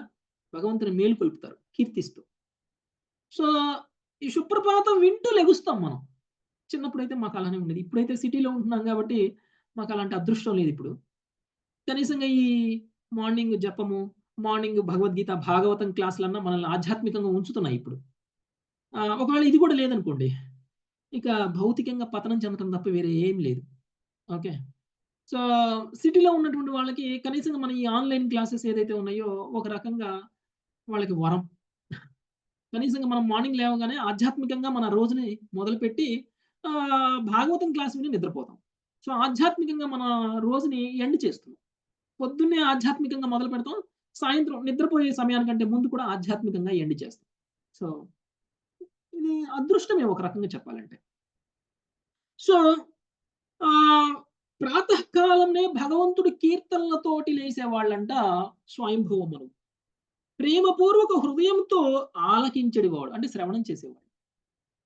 అంటే సహస్రనామ, భగవంతుడి కీర్తనలు, ఇవన్నిటిని కూడా వింటూ రోజుని స్టార్ట్ చేయడం అనేటువంటిది అది సరి అయినటువంటి విధానం. ఓకే. సో సో ఈ విధంగా వాళ్ళ యొక్క రోజు అనేటువంటిది మొదలయ్యేది. ఇంకొకటి, స్వయంభౌముని యొక్క గొప్పతనాన్ని గంధర్వులు సైతం కీర్తించేవాళ్ళు. అంటే మనం అందరం కూడా దేవతలని, గంధర్వులని గొప్పవాళ్ళు అనుకొని వాళ్ళని మనం కీర్తిస్తుంటే, వాళ్ళు స్వయంభౌముని లాంటి శుద్ధ భక్తుల్ని కీర్తిస్తుంటారు. అంటే శుద్ధ భక్తుడి యొక్క స్థాయి గంధర్వుల కంటే, దేవతల కంటే ఉన్నతమైనటువంటి స్థాయి. అందుకనే అలాంటి దేవతలు, అంటే మనం ఎవరినైతే పూజిస్తామో ఆ దేవతలు శుద్ధ భక్తుల్ని పూజిస్తూ ఉంటారు. శుద్ధ భక్తులు మన పక్కన ఉన్నా గానీ మనం వాళ్ళని పట్టించుకోకుండా మనం దేవీ దేవతలను ఆరాధిస్తాం. కానీ దేవీ దేవతలు మనల్ని చూసి వీళ్ళు ఎంత మూర్ఖులు, మాతో పూజింపబడేటువంటి వ్యక్తి పక్కనే ఉంచుకొని ఆయన్ని పూజించకుండా మమ్మల్ని పూజిస్తున్నారు అని వాళ్ళు అనుకుంటారు. కాబట్టి భగవంతుడి యొక్క లీలల్ని గానం చేయటము అనేటువంటిది ఎవరైతే చేస్తారో వాళ్ళని దేవతలు సైతం కీర్తిస్తారు. ఈ విధంగా అయితే స్వయంభవ మనువుని ఇక్కడ గంధర్వులు, దేవతలు ఎలా అయితే కీర్తిస్తున్నారో ఆ విధంగా. సో ఈయన రాజవంశంలో ఉన్నటువంటి వ్యక్తి, చక్రవర్తి, ప్రజలందరూ కూడా ఈయన ఆజ్ఞని శిరస వహిస్తారు. అందరూ కూడా ఈయన నియంత్రణలోనే ఉంటారు. ప్రపంచాన్ని మొత్తం పాలిస్తున్నటువంటి వ్యక్తి అయినప్పటికీ తనకున్నటువంటి ఈ సౌఖ్యంతోటి, ఐశ్వర్యంతోటి, మదం, గర్వింపబడడం అనేటువంటిది లేకుండా తను భగవంతుడికి సేవకుడిని అనే అనుకుంటున్నారు. భగవంతుడికి సేవకుడిని, భగవంతుడు నాకు ఈ బాధ్యతనిచ్చారు, ఈ బాధ్యతను నిర్వర్తించటము అనేటువంటిది నేను చేస్తున్నటువంటి భగవంతుడి యొక్క సేవ అనేటువంటి భావనలోనే స్వయంభవ మనువు ఉన్నారు. అందుకనే మీరు చూస్తే స్వయంభవ మనువు యొక్క పాలనా సమయం పూర్తయిన తరువాత తను ఇంకా రాజ్యాన్ని నేను ఉండాలి, తనకి శక్తి సామర్థ్యాలు లేవా అంటే శక్తి సామర్థ్యాలు ఉన్నాయి. అయినా సరే ఇంకా నేను రాజ్యాన్ని పాలించాలి అని అనుకోలేదు. తన పుత్రులకి ఇచ్చేశారు. ఓకే, తన పుత్రులకి ఇచ్చేశారు. సో ఆయనకి ఎలాంటి అటాచ్మెంటు లేకుండా ప్రియవ్రతుడికి మనువుగా అమ్మన్నారు. ప్రియవ్రతుడిని చక్రవర్తికి అమ్మన్నారు. ఉత్తానపాదుడి తరువాత ఉత్తానపాదుడు స్వయంభవ మను యొక్క రెండో పుత్రుడు, మొదటి పుత్రుడు. ప్రియవ్రతుడు కూడా ఇంకొక పుత్రుడు. అయితే ఉత్తానపాదుడు కాలం ముగిసిన తర్వాత ప్రియవ్రతుడిని పిలుస్తారు. ప్రియవ్రతుడు యాక్చువల్గా పెద్దవాడు, ఉత్తానపాదుడు చిన్నవాడు. కానీ ప్రియవ్రతుడికి ఈ రాజ్యం మీద మోహం లేదు. ప్రియవ్రతుడు ఎప్పుడూ కూడా నేను చక్రవర్తిగా ఉండాలి అని అనుకోలేదు. ఆయన చిన్నప్పటి నుంచి కూడా ఆయన భక్తి యోగంలోనే ఉన్నారు. ఆయన రాజ్యాన్ని వదిలేసి ఆయన ఎక్కడికో అడవులకి వెళ్ళిపోయి ఆయన భక్తి సాధన చేస్తూ ఆయన అలా ఉండిపోయారు. తర్వాత ఉత్తానపాదుడి కాలం ముగిసిన తర్వాత ఇంకా స్వయంభవ మనువు నేనే ఉండాలి అని అనుకోలేదు. ఆయన నారదుడితో కూడి ప్రియవ్రతుడి దగ్గరికి వెళ్ళి ప్రియవ్రతుడిని బతిమిలాడుకున్నారు. ఇప్పుడు ఈ రాజ్యానికి నీ అవసరం ఉంది, నువ్వు రావాలి, నువ్వు పాలించాలి అని అన్నారు. నేను అన్నీ వదిలేసుకుని భక్తి యోగంలో ఉంటే నన్ను మళ్ళీ తిరిగి భౌతిక జీవితంలోకి రమ్మంటున్నారేంటి? యాక్చువల్గా అయితే గృహస్థ జీవనంలో ఉన్నటువంటి వ్యక్తి సన్యాస జీవనానికి వెళ్ళాలి. కానీ ఆల్రెడీ సన్యాస జీవనంలో ఉన్నటువంటి వ్యక్తిని గృహస్థ జీవనంలోకి తిరిగి రమ్మంటం అంటే అది ఆధ్యాత్మికంగా పురోగమించడమా, తిరోగమించడం? ఆధ్యాత్మికంగా తిరోగమించడం. మరి మనువు లాంటి వాళ్ళు తన పుత్రుడు సన్యాసాశ్రమంలో ఉంటే గృహస్థాశ్రమానికి వచ్చే వివాహం చేసుకో, పిల్లల్ని కను, రాజ్యాన్ని పాలించు అని అన్నారు అని అంటే మరి అది ఎందుకు చేశారు? మళ్ళా రాజ్యపాలన అది ప్రజోత్పత్తి చేసి మళ్ళీ దాని ముందు జడపాలి. అది కూడా భగవంతుడి యొక్క సేవే. అంటే స్వయంగా నారదుడే వచ్చి కూడా మళ్ళీ బతిలాడారు. బ్రహ్మదేవుడు కూడా వచ్చి బతిలాడారు ప్రియవ్రతుడిని. ఓకే, అంటే ప్రియవ్రతుడు నేను ఆధ్యాత్మికంగా పురోగమించినటువంటి వ్యక్తి తిరిగి భౌతికంగా వచ్చినటువంటి సందర్భాలు ఏమిటి అని అంటే ప్రియవ్రతుడి సందర్భం. ఓకే, ప్రియవ్రతుడు ఆ విధంగా తిరిగి వచ్చేసి ప్రియవ్రతుడు పాలించి ఈ సమస్త భూమిని కూడా 7 ఖండాలుగా మార్చేశారు. ప్రియవ్రతుడికి ఉన్నటువంటి శక్తి సామర్థ్యాలు ఎంత అంటే ఈ ప్రియవ్రతుడే ఆయన యొక్క వెలుగుతోటి సూర్యుడు ఉదయించినటువంటి ప్రదేశాలలో వెలుగునిచ్చేవాళ్ళు. ఆయన యొక్క రథం యొక్క వెలుగుతోటి. ఓకే. ఏమండి ఓకే. సో, ఆ రథము ఏ విధంగా ఆ రథము ఏ విధంగా భూమి అంతా తిరిగేదంటే సూర్యుడు ఉదయించినటువంటి ప్రదేశాల్లో ఆయన వెలుగునిచ్చేటువంటి వాడు. సో, ఆ విధంగా భూమండలం మొత్తం కూడా సూర్యరశ్మి లేనటువంటి ప్రదేశంగా ఉండకూడదు అని చెప్పేసి ఆయన అలా చేశారు. అలా తిరిగినప్పుడే ఈ భూమండలం మొత్తం కూడా 7 ఖండాలుగా విభజింపబడిపోయింది. రథచక్రాల యొక్క అచ్చులతోటి గాడిపడి సముద్రాలుగా మారిపోతే ఇక ఒక రథచక్రానికి, ఇంకొక రథచక్రానికి మధ్యలో ఉన్నటువంటి భూభాగం ఏదైతే ఉంది. అంటే దానికి 7 రథచక్రాలుండేయి. 7 చక్రాలుండేయన్నమాట ఆ రథానికి. సో, ఆ రథంతో తిరిగితే భూమి మొత్తం ఒక రథచక్రానికి, ఇంకొక రథచక్రానికి మధ్యలో ఉన్నటువంటి ప్రదేశము ఒక ఖండంగా మారిపోయింది. సో, 7 ఖండాలుగా మారిపోయిందన్నమాట ప్రియవ్రతుడు చేసినటువంటి పని. సో, అది కూడా భగవత్ సేవే. ఎందుకంటే స్వయంగా బ్రహ్మదేవుడే కోరుకుంటున్నారు. బ్రహ్మదేవుడు భగవంతుడి యొక్క భక్తుడు. స్వయంగా నారదుడే కోరుకుంటున్నారు. స్వయంభువ మనువు కోరుకుంటున్నారు. సో, సో కొన్ని సందర్భాలలో మనము చేస్తున్నటువంటి ఆధ్యాత్మిక సాధనని ఆపాల్సినటువంటి పరిస్థితి వస్తే దానికి ప్రియవ్రతుడు చేసినటువంటి పని ఏ విధంగా చేశాడు అనేటువంటి దాన్ని ఉదాహరణగా తీసుకొని మనం కూడా కొన్ని సార్లు ఆధ్యాత్మికమైనటువంటి కర్మ ఆపి భౌతికమైనటువంటి కర్మ చేస్తున్నప్పుడు మనకి ఇది గుర్తు రావాలి. చెయ్యొచ్చు, ఇదేం తప్పు కాదు అనేటువంటి విషయం మనం అర్థం చేసుకోవాలి. ఎప్పుడు అంటే మనం చేయబోతున్నటువంటి భౌతిక కర్మ కూడా చూడటానికి భౌతిక కర్మలానే ఉన్నా కానీ అది కూడా ఒకవేళ సమాజాన్ని ఉద్ధరించడానికి, సమాజంలో ఉన్నటువంటి వాళ్ళందరినీ కూడా భక్తులుగా మార్చడానికి, వాళ్ళందరినీ కూడా ముక్తి పదంలోకి తీసుకువెళ్ళడానికి ఒకవేళ మన సాధన ఒక సందర్భంలో ఆపాలి అని అంటే ఆపొచ్చు. ఓకే. సో, ఇప్పుడు పొద్దున్నే లేసి చాంటింగ్ చేయాలి. కానీ చాంటింగ్ చేసే సమయంలోనే క్లాస్ ఉంది. క్లాస్ చెప్పాలి. లేదు నేను క్లాస్ చెప్పను, నేను చాంటింగే చేస్తాను, కంటిన్యూ చేస్తాను చాంటింగ్. చాంటింగ్ అవ్వకపోతే నేను క్లాస్ చెప్పను అని అన్నాం అనుకోండి. దానివల్ల నీకేం ఆధ్యాత్మిక ప్రగతి రాదు. ఓకే. అవసరమైతే నీ సాధనను ఆపాలి. ఆపి నువ్వు ఇంకొకరికి ఆధ్యాత్మిక ప్రగతిని ఇవ్వడం కోసం అవసరమైతే ప్రచారం చేసేటువంటి సందర్భంలో కొన్ని సందర్భాల్లో మన సాధన కొంచెం డిలే చేసుకోవచ్చు. అది తప్పేం కాదు. ఏ విధంగా అయితే ప్రియవ్రతుడు తన సాధనని ఆపేసి తిరిగి వచ్చి గృహస్థ జీవనంలోకి వచ్చి అందరినీ ఉద్ధరించి తిరిగి మళ్ళీ తను సన్యాసి అయిపోయారు. తిరిగి మళ్ళీ తను సాధనలోకి వెళ్ళిపోయారు. అంటే ఈ మధ్య కాలంలో ఆయన ఏం భౌతికంగా లేరు. చూడటానికి భౌతికంగా కనిపించారు. పిల్లల్ని కన్నారు, వివాహం చేసుకున్నారు, రాజ్యాన్ని పాలించారు. ఇవన్నీ భౌతికంగా కనిపించాయి. కానీ భౌతికం కాదు. వాళ్ళకి అటాచ్మెంట్ లేదు. వాళ్ళు ఉన్నటువంటి రాజ్యాన్ని, వాళ్ళు పాలిస్తున్నటువంటి రాజ్యానికి కూడా వాళ్ళు అటాచ్మెంట్‌తో లేరు. డిటాచ్‌మెంట్‌తోనే ఉన్నారు. అలా డిటాచ్‌మెంట్ తోటి మనం చేసేటువంటి ప్రతి పని, స్వార్థం లేకుండా చేసేటువంటి ప్రతి పని కూడా అది ఉత్తమమైనటువంటి పని. సో, ఆ విధంగా కృష్ణమయమైనటువంటి వాతావరణంలో స్వయంభువ మనువు కృష్ణ భక్తిని వృద్ధిపరుచుకుంటూ తన యొక్క రాజ్యాన్ని పాలిస్తూ ఉన్నారు. ఆ విధంగా స్వయంభువ మనువు రాజర్షి అయి ఉన్నాడు. భౌతిక సుఖమునందు లగ్నమై ఉన్నప్పటికీ దానిని అతడు కృష్ణ భక్తి భావనాయుత వాతావరణమునందే సదా అనుభవించి ఉన్నందున ఏనాడును నీచ స్థితికి దిగజారలేదు. ఓకే. ఇది నో అటాచ్మెంట్ అంటే ఇది. ఓకే.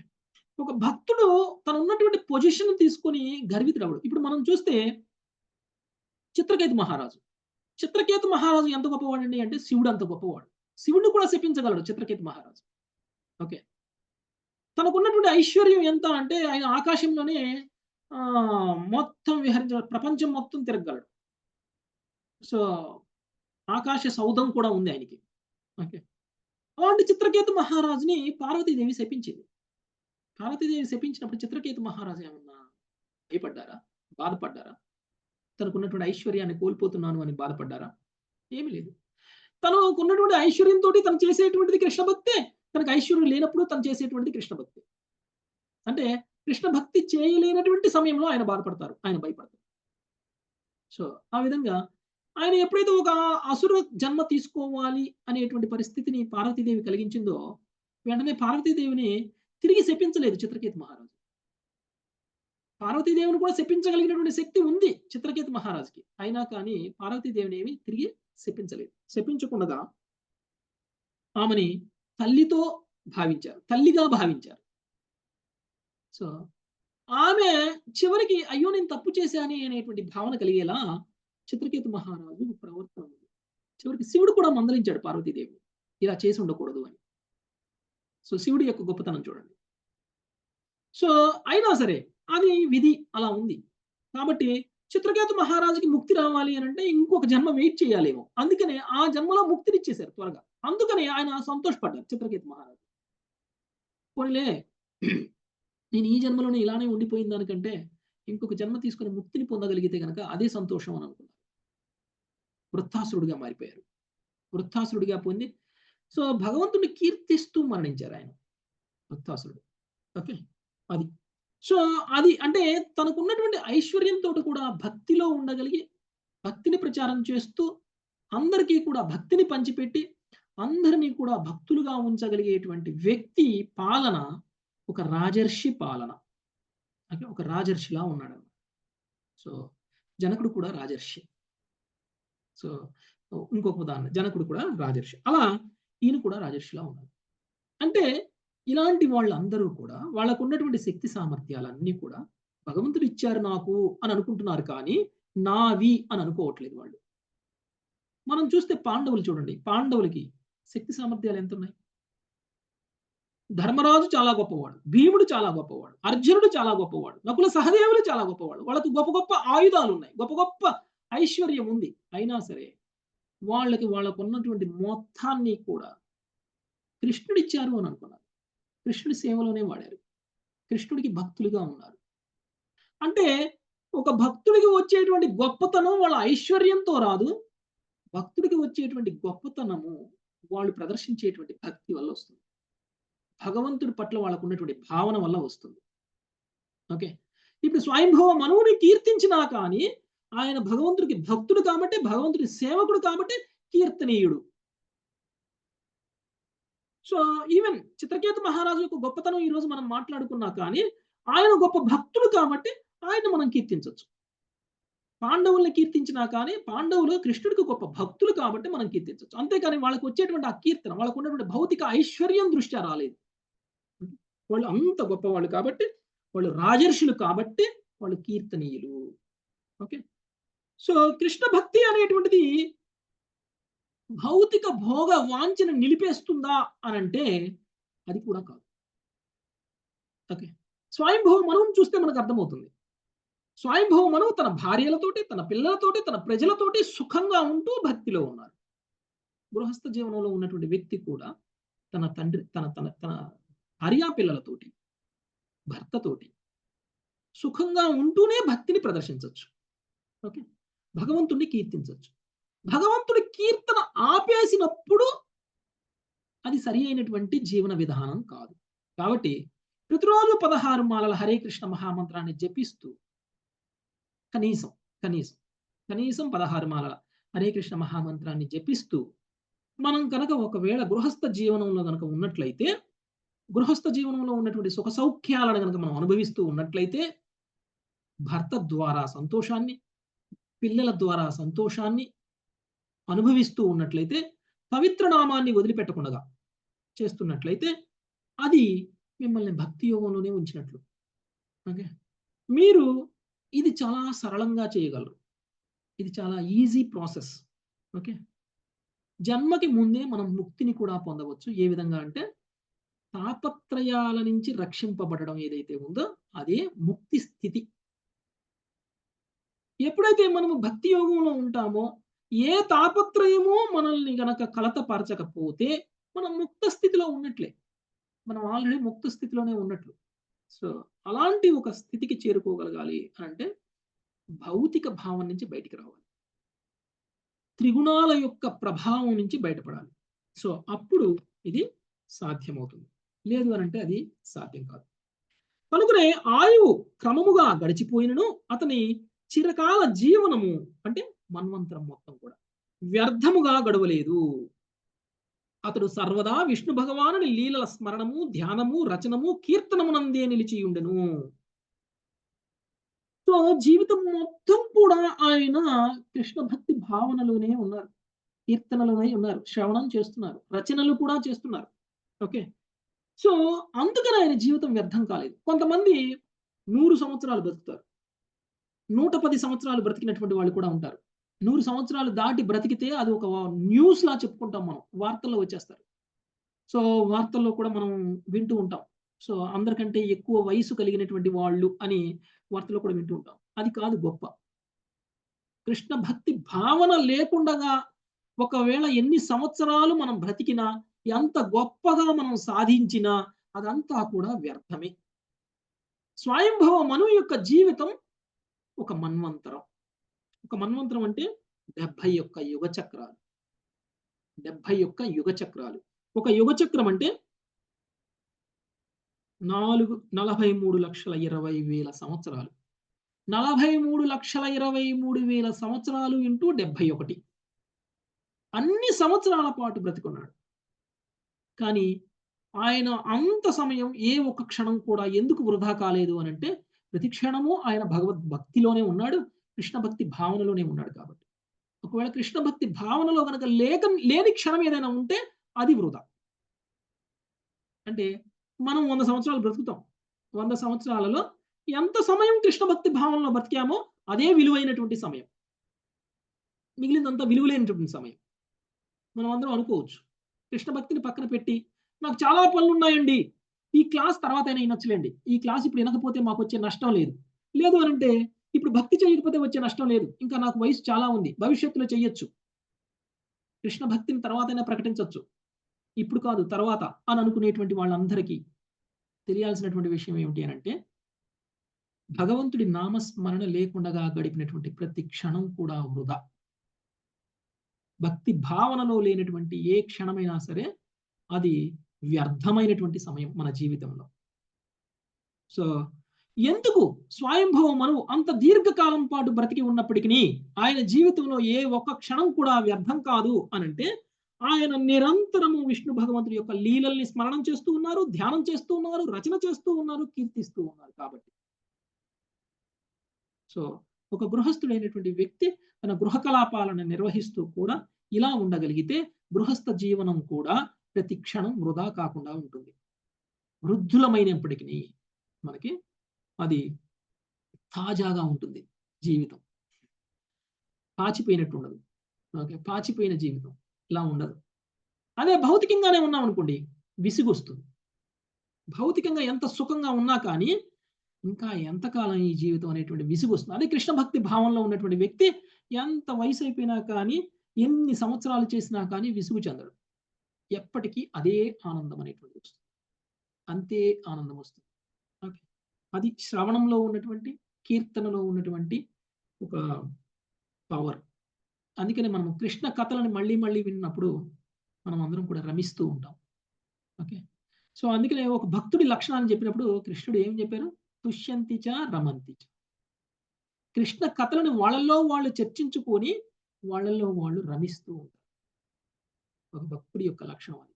సో అలానే ఉన్నారు దీర్ఘకాలం పాటు బ్రతికినటువంటి స్వయంభవ మనువు కూడా. అందుకనే స్వయంభవ మన్వంతరంలో ఆయన ఉన్నటువంటి సమయం మొత్తం కూడా ఒక క్షణం కూడా వృధా కాలేదు.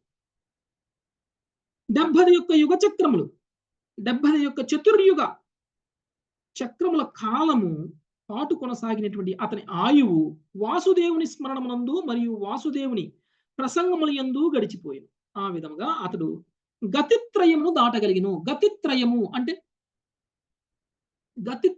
అంటే మూడింటిని దాటారు ఆయన. ఏంటా మూడు? 71 చక్రములు, త్రిగుణాలు. సో మూడింటిని దాటమంటే మనం ఎలా చూసుకోవాలి అని అంటే, త్రిగుణాలు సత్వ రజస్ తమో గుణాలని దాటగలిగారు. ఇంకా ఎలా అనుకోవచ్చు అని అంటే గతిత్రయము అని అంటే 3 లోకాలని దాటారు. ఓకే, 3 లోకాలు అంటే ఏంటి? ఉత్తమలోకం, భూలోకం, అధమలోకం. ఓకే, ముల్లోకాలు దాటిపోయారంటే దాని అర్థం ఏంటి? ఆధ్యాత్మిక లోకానికి వెళ్ళారు అని అర్థం. ఓకే, ముక్తిని సాధించారు అని అర్థం. ఇంకా గతిత్రయం అంటే ధర్మ అర్థ కామాన్ని జయించగలగడం.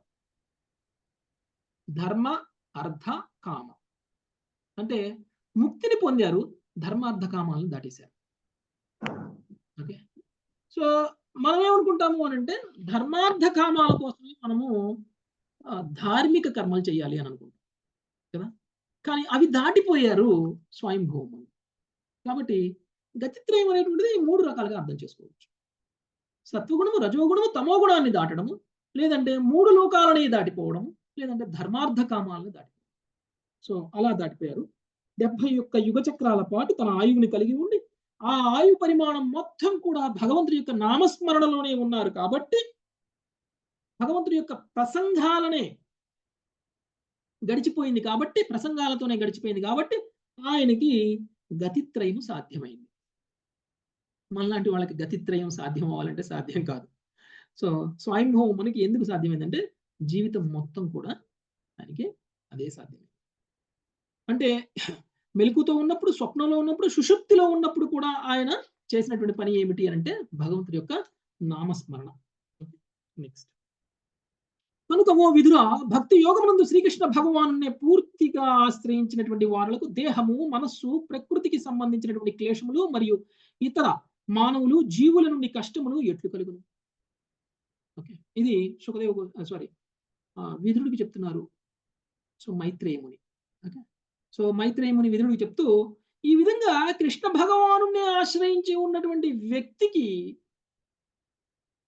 ఆధ్యాత్మిక, ఆదిభౌతిక, ఆదిదైవిక కష్టాలు ఉండవు అని చెప్తున్నారు. ఓకే, అంతేకాదు ఇతర జీవుల నుంచి అంటే ఆదిభౌతిక కష్టాలు కూడా మనకి ఎప్పటికీ కలవు. అందుకనే భగవంతుడి యొక్క పాద పద్మాలను ఆశ్రయించి ఉండడము అనేటువంటిది మనం ఈ భౌతిక తాపత్రయాల నుంచి రక్షింపబడడానికి ఒక ఆయుధం. ఓకే, నెక్స్ట్, కొందరు మునులు ప్రశ్నలకు సమాధానంగా అతడు అంటే స్వయంభవ మనువు జీవుల కరుడుతో నానావిధ శుభకర్మలను, వర్ణాశ్రమముల ధర్మములను కూడా బోధించను. సో సో ఈ విధంగా ఉండాలి.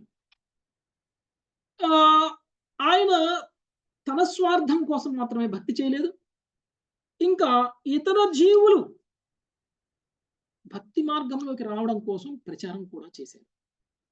ఋషులు ప్రశ్నించినప్పుడు ఆయన వర్ణాశ్రమ ధర్మ విధానాల గురించి ఆయన బోధనలు చేశారు. అంటే మనం అందరం కూడా ఎవరికైనా సరే ఏదైనా సందర్భంలో కృష్ణ భక్తి గురించి ప్రచారం చేయాలి అని అంటే చెయ్యాలి. అవకాశం ఉండి కూడా ఆ సేవను తీసుకోను అనడం అనేటువంటిది మన యొక్క దురదృష్టం అవుతుంది. స్వయంభవ మనువులా మనం కూడా జీవించాలి అని అంటే మన జీవితంలో కూడా ప్రచారం చేయడము అనేటువంటిది చాలా అవసరం. బోధనలు చేయడము అనేటువంటిది చాలా అవసరం. బోధనలు చెయ్యాలి కదా అని చెప్పేసి ఏది పడితే అది చెప్పేయకూడదు. చేయమన్నారు కదా అని చెప్పేసి నేను చెప్పేస్తానని చెప్పేయకూడదు. పరంపరలో ఉన్నటువంటి విషయాలు మాత్రమే మాట్లాడాలి. మనోకల్పనలతోటి ఏమీ చెప్పకూడదు. ప్రామాణికమైనటువంటి విషయాలను మాత్రమే మాట్లాడాలి. మనము మన గురువుకి రిప్రజెంటేటివ్ లా మాత్రమే మాట్లాడాలి. మనమే గురువులము అనేటువంటి భావంలో మాట్లాడకూడదు. ఎప్పుడైతే మనల్ని మనమే గురువులము అనేటువంటి భావంలో మనం చేస్తామో అప్పుడు మన గురువు యొక్క శక్తి మన ద్వారా రాదు. గురువు మన ద్వారా పలకరు. ఎందుకంటే పలుకుతున్నది నా మాట, పలుకుతున్నది నేను చెప్తున్నాను అనేటువంటి భావనలో చేసేటువంటి ప్రచారము అసంపూర్ణంగా ఉంటుంది. పరంపర యొక్క శక్తి మన ద్వారా రావాలి. ప్రభుపాద మన ద్వారా మాట్లాడాలి. మన గురువు మన ద్వారా మాట్లాడాలి. మనం పలుకుతున్నటువంటి ప్రతి పలుకు మన గురువు భగవంతుడు ఇచ్చినటువంటి శక్తితోటి, సామర్థ్యంతో, వాళ్ళు ఇచ్చినటువంటి జ్ఞానంతో వాళ్ళ పలుకులుగా మనం పలకాలి. అది నిజమైనటువంటి ప్రచారం అంటే. స్వయంభవ మనువు కూడా అలానే చేస్తున్నారు. సో ఎలాంటివి మంచి పనులు, ఎలాంటివి చెడ్డ పనులు, ఏమి చెయ్యొచ్చు, ఏమి చెయ్యకూడదు, గృహస్థుడిగా ఎలా ఉండాలి అనేటువంటి విషయాలను బోధిస్తూ ఆయన యొక్క జీవితకాలం మొత్తం కూడా గడిపేశారు స్వయంభవ మనువు. కీర్తించడం అంటే ఇదే. యవ్వాని ఖ్యాతి వర్ణనకు యోగ్యమైనదో అట్టి ఆదిరాజుకు స్వయంభవ మనువు యొక్క అద్భుత చరిత్రను నేను నీకు వివరించితిని. ఇక అతని కుమార్తెయగు దేవహతి యొక్క సౌభాగ్యమును గూర్చి ఆలకింపుము. శ్రీమద్భాగవతమునందలి కర్ధముడు దేవహుతిని వివాహమాడుట అను తృతీయ స్కందములోని 22వ అధ్యాయములకు భక్తి వేదాంత భాష్యం సమాప్తం. సో మైత్రేయ ముని ఎవరి యొక్క జీవిత చరిత్ర గురించి వింటే మనందరికీ మంచిదో ఆయన యొక్క జీవిత చరిత్రను మనందరికీ కూడా వివరించారు. ఎవరు? స్వయంభువ మనువు. స్వయంభువ మనువు యొక్క చరిత్ర ఎందుకు మనం వింటే మంచిది అంటే ఆయన శుద్ధ భక్తుడు కాబట్టి. అంటే భగవంతుడి యొక్క కథలను వినటమే కాదు, భగవంతుడి యొక్క భక్తుల యొక్క కథలను వినడం కూడా మనందరికీ కూడా చాలా ఇంపార్టెంట్. మన జీవితాన్ని మనం ఉద్ధరించుకోవడం కోసం భగవంతుడి యొక్క భక్తుల చరిత్రను కూడా వినాలి. స్వయంభువ మనువు, కర్దమముని, దేవహూతి లాంటి వాళ్ళ చరిత్ర. వీళ్ళందరికీ మనం కృతజ్ఞులమై ఉండాలి. వీళ్ళందరికీ కూడా మనం కృతజ్ఞులమై ఉండాలి. ఒక భక్తుడు తనను భక్తిలో పురోగమించడానికి సహాయపడేటువంటి ప్రతి ఒక్కళ్ళకి కూడా కృతజ్ఞుడుగా ఉంటారు. ఉండరా అండి? ఉదాహరణ ధ్రువుడు. ధ్రువుడు తన తల్లి సలహా మేరకి ఆయన భక్తి యోగంలోకి వచ్చారు. తల్లికి ఎంత కృతజ్ఞతగా ఉన్నారో చూడండి. ధ్రువుడు సాధన చేసి తన సాధనా శక్తితోటి భగవంతుణ్ణి ప్రసన్నం చేసుకొని ముక్తిని పొందడానికి అర్హుడైతే, ముక్తిని పొందడానికంటే ముందు ఆయన కోరుకున్నటువంటి కోరిక ఏమిటి అనంటే, మరి నా తల్లి పరిస్థితి ఏమిటి? నా తల్లి లేకపోతే నాకు ఈ ముక్తి వచ్చి ఉండేది కాదు కదా, నా తల్లిని కూడా తీసుకువెళ్ళాలి అని అన్నారు. విష్ణుదూతలు ఏం చెప్పారప్పుడు ధ్రువుడికి? నువ్వు వచ్చేయి నాయన, నీ తల్లిని కూడా మేము తీసుకొని వస్తాం, నీ తల్లికి కూడా ముక్తినిస్తాం మేము అని అన్నారు. అంటే ఒక భక్తుని యొక్క కరుణ ఎలా ఉంటుందో చూడండి. అందుకనే మనం ప్రచారం చేయడం వల్ల వచ్చేటువంటి లాభం మనకేమిటో మనం అర్థం చేసుకోగలిగితే ప్రచారాన్ని మనం వదిలిపెట్టం. మనం ప్రచారం చేయడం వల్ల ఎవరైనా ఒకళ్ళు శుద్ధభక్తులుగా మారారంటే వాళ్ళకి మన మీద ఉన్నటువంటి కృతజ్ఞతతోటి, మనకి అర్హత లేకపోయినా, మనం సాధన చేయలేకపోయినా, వాళ్ళు శుద్ధ భక్తులు అవడం వలన వాళ్ళు మనకి కూడా ముక్తిని తీసుకొస్తారు. కాబట్టి మనందరం కూడా ఆ స్వార్థంతో అయినా సరే భగవంతుడి గురించి ప్రచారం చేయాలి. సో కృష్ణ భక్తిలో ఉన్నటువంటి గొప్పతనం అది. ఓకే, ఒక్కళ్ళ భక్తులైతే చాలు, మనం ప్రచారం చేసేటువంటి వాళ్ళలో ఒక్కళ్ళ భక్తులైతే చాలు, మనం జీవితం ధన్యమైపోతుంది. ఎందుకంటే ఆ భక్తుడి మాధ్యమం ద్వారా, ఆ భక్తుడు కరుణ వలన మనము కూడా భగవంతుడి యొక్క ధామానికి వెళ్ళిపోవచ్చు. ఓకే, ధ్రువుడికి హెల్ప్ చేసినటువంటి సునీతి, తన తల్లి అయినటువంటి సునీతి, ఆమె ఏమి సాధన చేయలేదు ధ్రువుడు చేసినట్లు. అయినా సరే ధ్రువుడు పొందిన లాభాన్ని సునీతి కూడా పొందేసింది. కాబట్టి మనం అందరం ప్రచారం చేద్దాం. మనం ఏదైతే గమ్యాన్ని పొందాలి అనుకుంటున్నామో, గతిత్రయాన్ని దాటాలి. ఓకే, దాటడానికి ప్రచారం కూడా చాలా అవసరం. స్వయంభువ మనువు కూడా అదే చేశారు. స్వయంభువ యొక్క మనువు చరిత్ర విన్నటువంటి మనం అందరం కూడా మన జీవితంలో మార్పుని తెచ్చుకొని గృహస్థ జీవనంలో ఎలా ఉండాలో అలా ఉండడానికి ప్రయత్నం చేద్దాం. ఇక దేవహూతి గురించి మనము 23వ అధ్యాయంలో స్టార్ట్ చేద్దాం. దేవహూతి యొక్క గొప్పతనం ఏమిటి? దేవహూతి తన భర్త భక్తి యోగంలో ఉన్నటువంటి తన భర్తకి ఎలా సహాయం చేశారు, ఎలా సేవ చేశారు, ఆ చేయడం వల్ల దేవహూతి ఏ విధంగా అయిపోయారు, సో అందమైనటువంటి దేవహూతి ఎలా మారిపోయారు, సో అలా మారిపోయినటువంటి దేవహూతి మీద కర్దమముని ఎలాంటి కరుణను చూపించారు. సో ఇవన్నీ కూడా మనం దేవహూతి యొక్క జీవితం నెక్స్ట్ చాప్టర్ నుంచి చూద్దాం. Thank you very much. వాంఛాకల్పతరుభ్యశ్చ కృపా సింధుభ్య ఏవ చ పతితానాం పావనేభ్యో వైష్ణవేభ్యో హరే కృష్ణ. ఎవరికైనా ఏమైనా ప్రశ్నలు ఉంటే తీసుకుందాం మాతాజీ. హరే కృష్ణ ప్రభుజీ. స్వయంభూ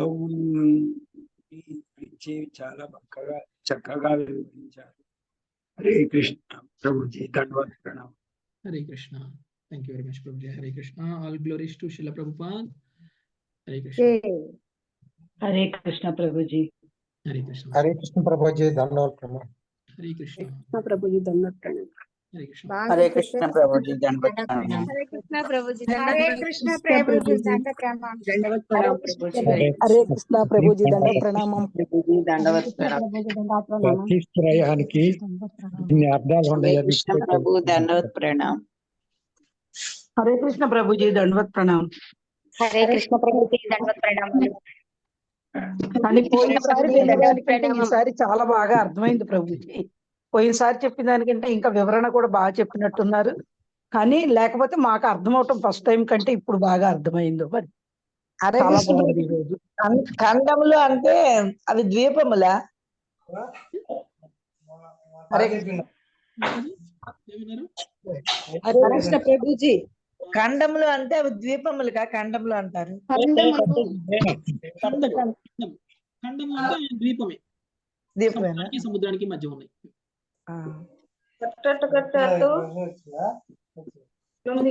హనుమాన్ ప్రభుజీ మీరు ఏమో మాట్లాడుతున్నారు లేదా? ప్రియంవ్రతుడు రథానికి 7 చక్రాలు ఉన్నాయి. అవును, ఆ 7 చక్రాలు 7 ఖండాలుగా ఏర్పడాయా? 7 చక్రాల మధ్యలో ఉన్నటువంటి భూభాగం ఒక్కొక్క భూభాగం ఖండంగా మారింది. రథ చక్రాలు తిరుగుతుంటే వాటి మధ్య గ్యాప్ అలా ఉండేసాయి. అవును, ఇప్పటికీ ఆ సారూప్యం ఉందా? ఆ ఖండాలే ప్రభు. ఇప్పుడు మన ఖండాలు ఆసియా, ఐరోపా, అదే ఆ సారూప్యం. 7 ఖండాలు అవి. చాలు చాలనే లెక్క పెట్టుకుంటాను. చిన్నవి పోసాను. సుష్మతి హరే కృష్ణ నగరం ప్రభుజీ, అంటే స్వయంభూ మను లాంటి రాజర్షులు నిజంగా నేపాల్ ఎంత చెప్తారు. అందరికీ ఒక రోల్ మోడల్స్ గా వాళ్ళని చూసి నేర్చుకోవాలి. అంత శుద్ధ భక్తులుగా రాజర్షులుగా ఉండి ఏ విధంగా పరిపాలన చేశారు. మళ్ళీ వాళ్ళ కుమార్తె అయినటువంటి దేవహూతి కూడా ఎంతటి సౌశల్యాన్ని కలిగి ఉంది. అసలుకి తండ్రి యొక్క అడుగు జాడల్లో ఆ భక్తిని కలిగి ఉండడం అసలు చాలా అద్భుతంగా ఉంది ప్రభుజీ. హరే కృష్ణ ప్రభుజీ బిందు బృహత్తుడు కూడా సముద్రం ఎలా ఎక్కడ ఉండాలో ఉంది కూడా బాగా ప్రభుజీ? చెప్తారు. బిందు సముద్రం ఎక్కడ ఉంది? ఏం సముద్రం? బిందు సరోవరం. బిందు సముద్రం కన్నీటి బొట్టు. బిందు సరోవరం. బిందు సరోవరం. బిందు సరోవరం ఎక్కడుందో నాకు తెలియదు మాతాజీ, తెలుసుకొని చెప్తాను. భూలోకంలో లేదు అది. వృక్షం కూడా బిందు ఖడ్గం సరోవరం తీసుకోవడం భూమి మీద అనేది లేదు. భూమి మీద లేదు. ప్రభుజీ మరి బాహిష్మతి పీఠం అని చెప్పారు, వరాహ రోమాలు పడిన ప్లేస్ అది ఎక్కడ ఉందనేది. అది కూడా ఇక్కడ ప్రదేశం కాదు మాతాజీ, భూమి మీద ప్రదేశం కాకపోవచ్చు. ఆహా. ఇంకా పైన లోకాల్లో కూడా ఉన్నాయి ప్రాంతాలు. ఓకే, ఆహా. హరే కృష్ణ ప్రభుజీ, ధన్యవాదములు. ప్రభుజీ నైట్ మూడో స్కందం ఇదే చెప్తున్నప్పుడు జాయిన్ అయ్యాం ప్రభుజీ మేము. అవునా? ఓకే. అప్పుడు కంటే ఇప్పుడు చాలా బాగా అర్థమైంది. ఇంకా అంటే మీరు చెప్పడం కూడా వివరణ ఇంకా ఎక్కువ బాగున్నట్టుంది. అని కాదు మాతాజీ, వింటూ ఉంటే అది కూడా అయ్యి ఉండొచ్చు. చెప్పే వాళ్ళకి కొత్త విషయాలు తెలుస్తుంటే, వింటే వినే వాళ్ళకి కొత్త విషయాలు తెలుస్తుంటాయి. అవును, చాలా బాగుంది. ఈసారి ఇంకా చాలా వివరణగా అర్థమైంది కూడాను మాకు. అంటే ఫస్ట్ టైం విన్నప్పుడు అంత అర్థం అవ్వలేదు, ఇప్పుడు చాలా బాగా అర్థమైంది. జన్మించిన ఆయన వివరించడానికి అన్ని చెప్పుకొచ్చారు కాబట్టి ఇంకా వివరణగా బాగా అర్థమైంది ప్రభుజీ మొత్తం అంతా. హరే కృష్ణ ప్రభుజీ, చాలా చాలా బాగా చెప్పారు. చాలా మాకు అంత బాగా తెలుస్తుంది ప్రభుజీ ఏంటనేది. మాకేమీ తెలియకుండా ఎంతో తెలుసుకుంటున్నాం ప్రభుజీ. దండవత్ ప్రణామములు ప్రభుజీ. దండవత్ ప్రణామం ప్రభు. హరే కృష్ణ ప్రభుజీ. ప్రణామం ప్రభుజీ.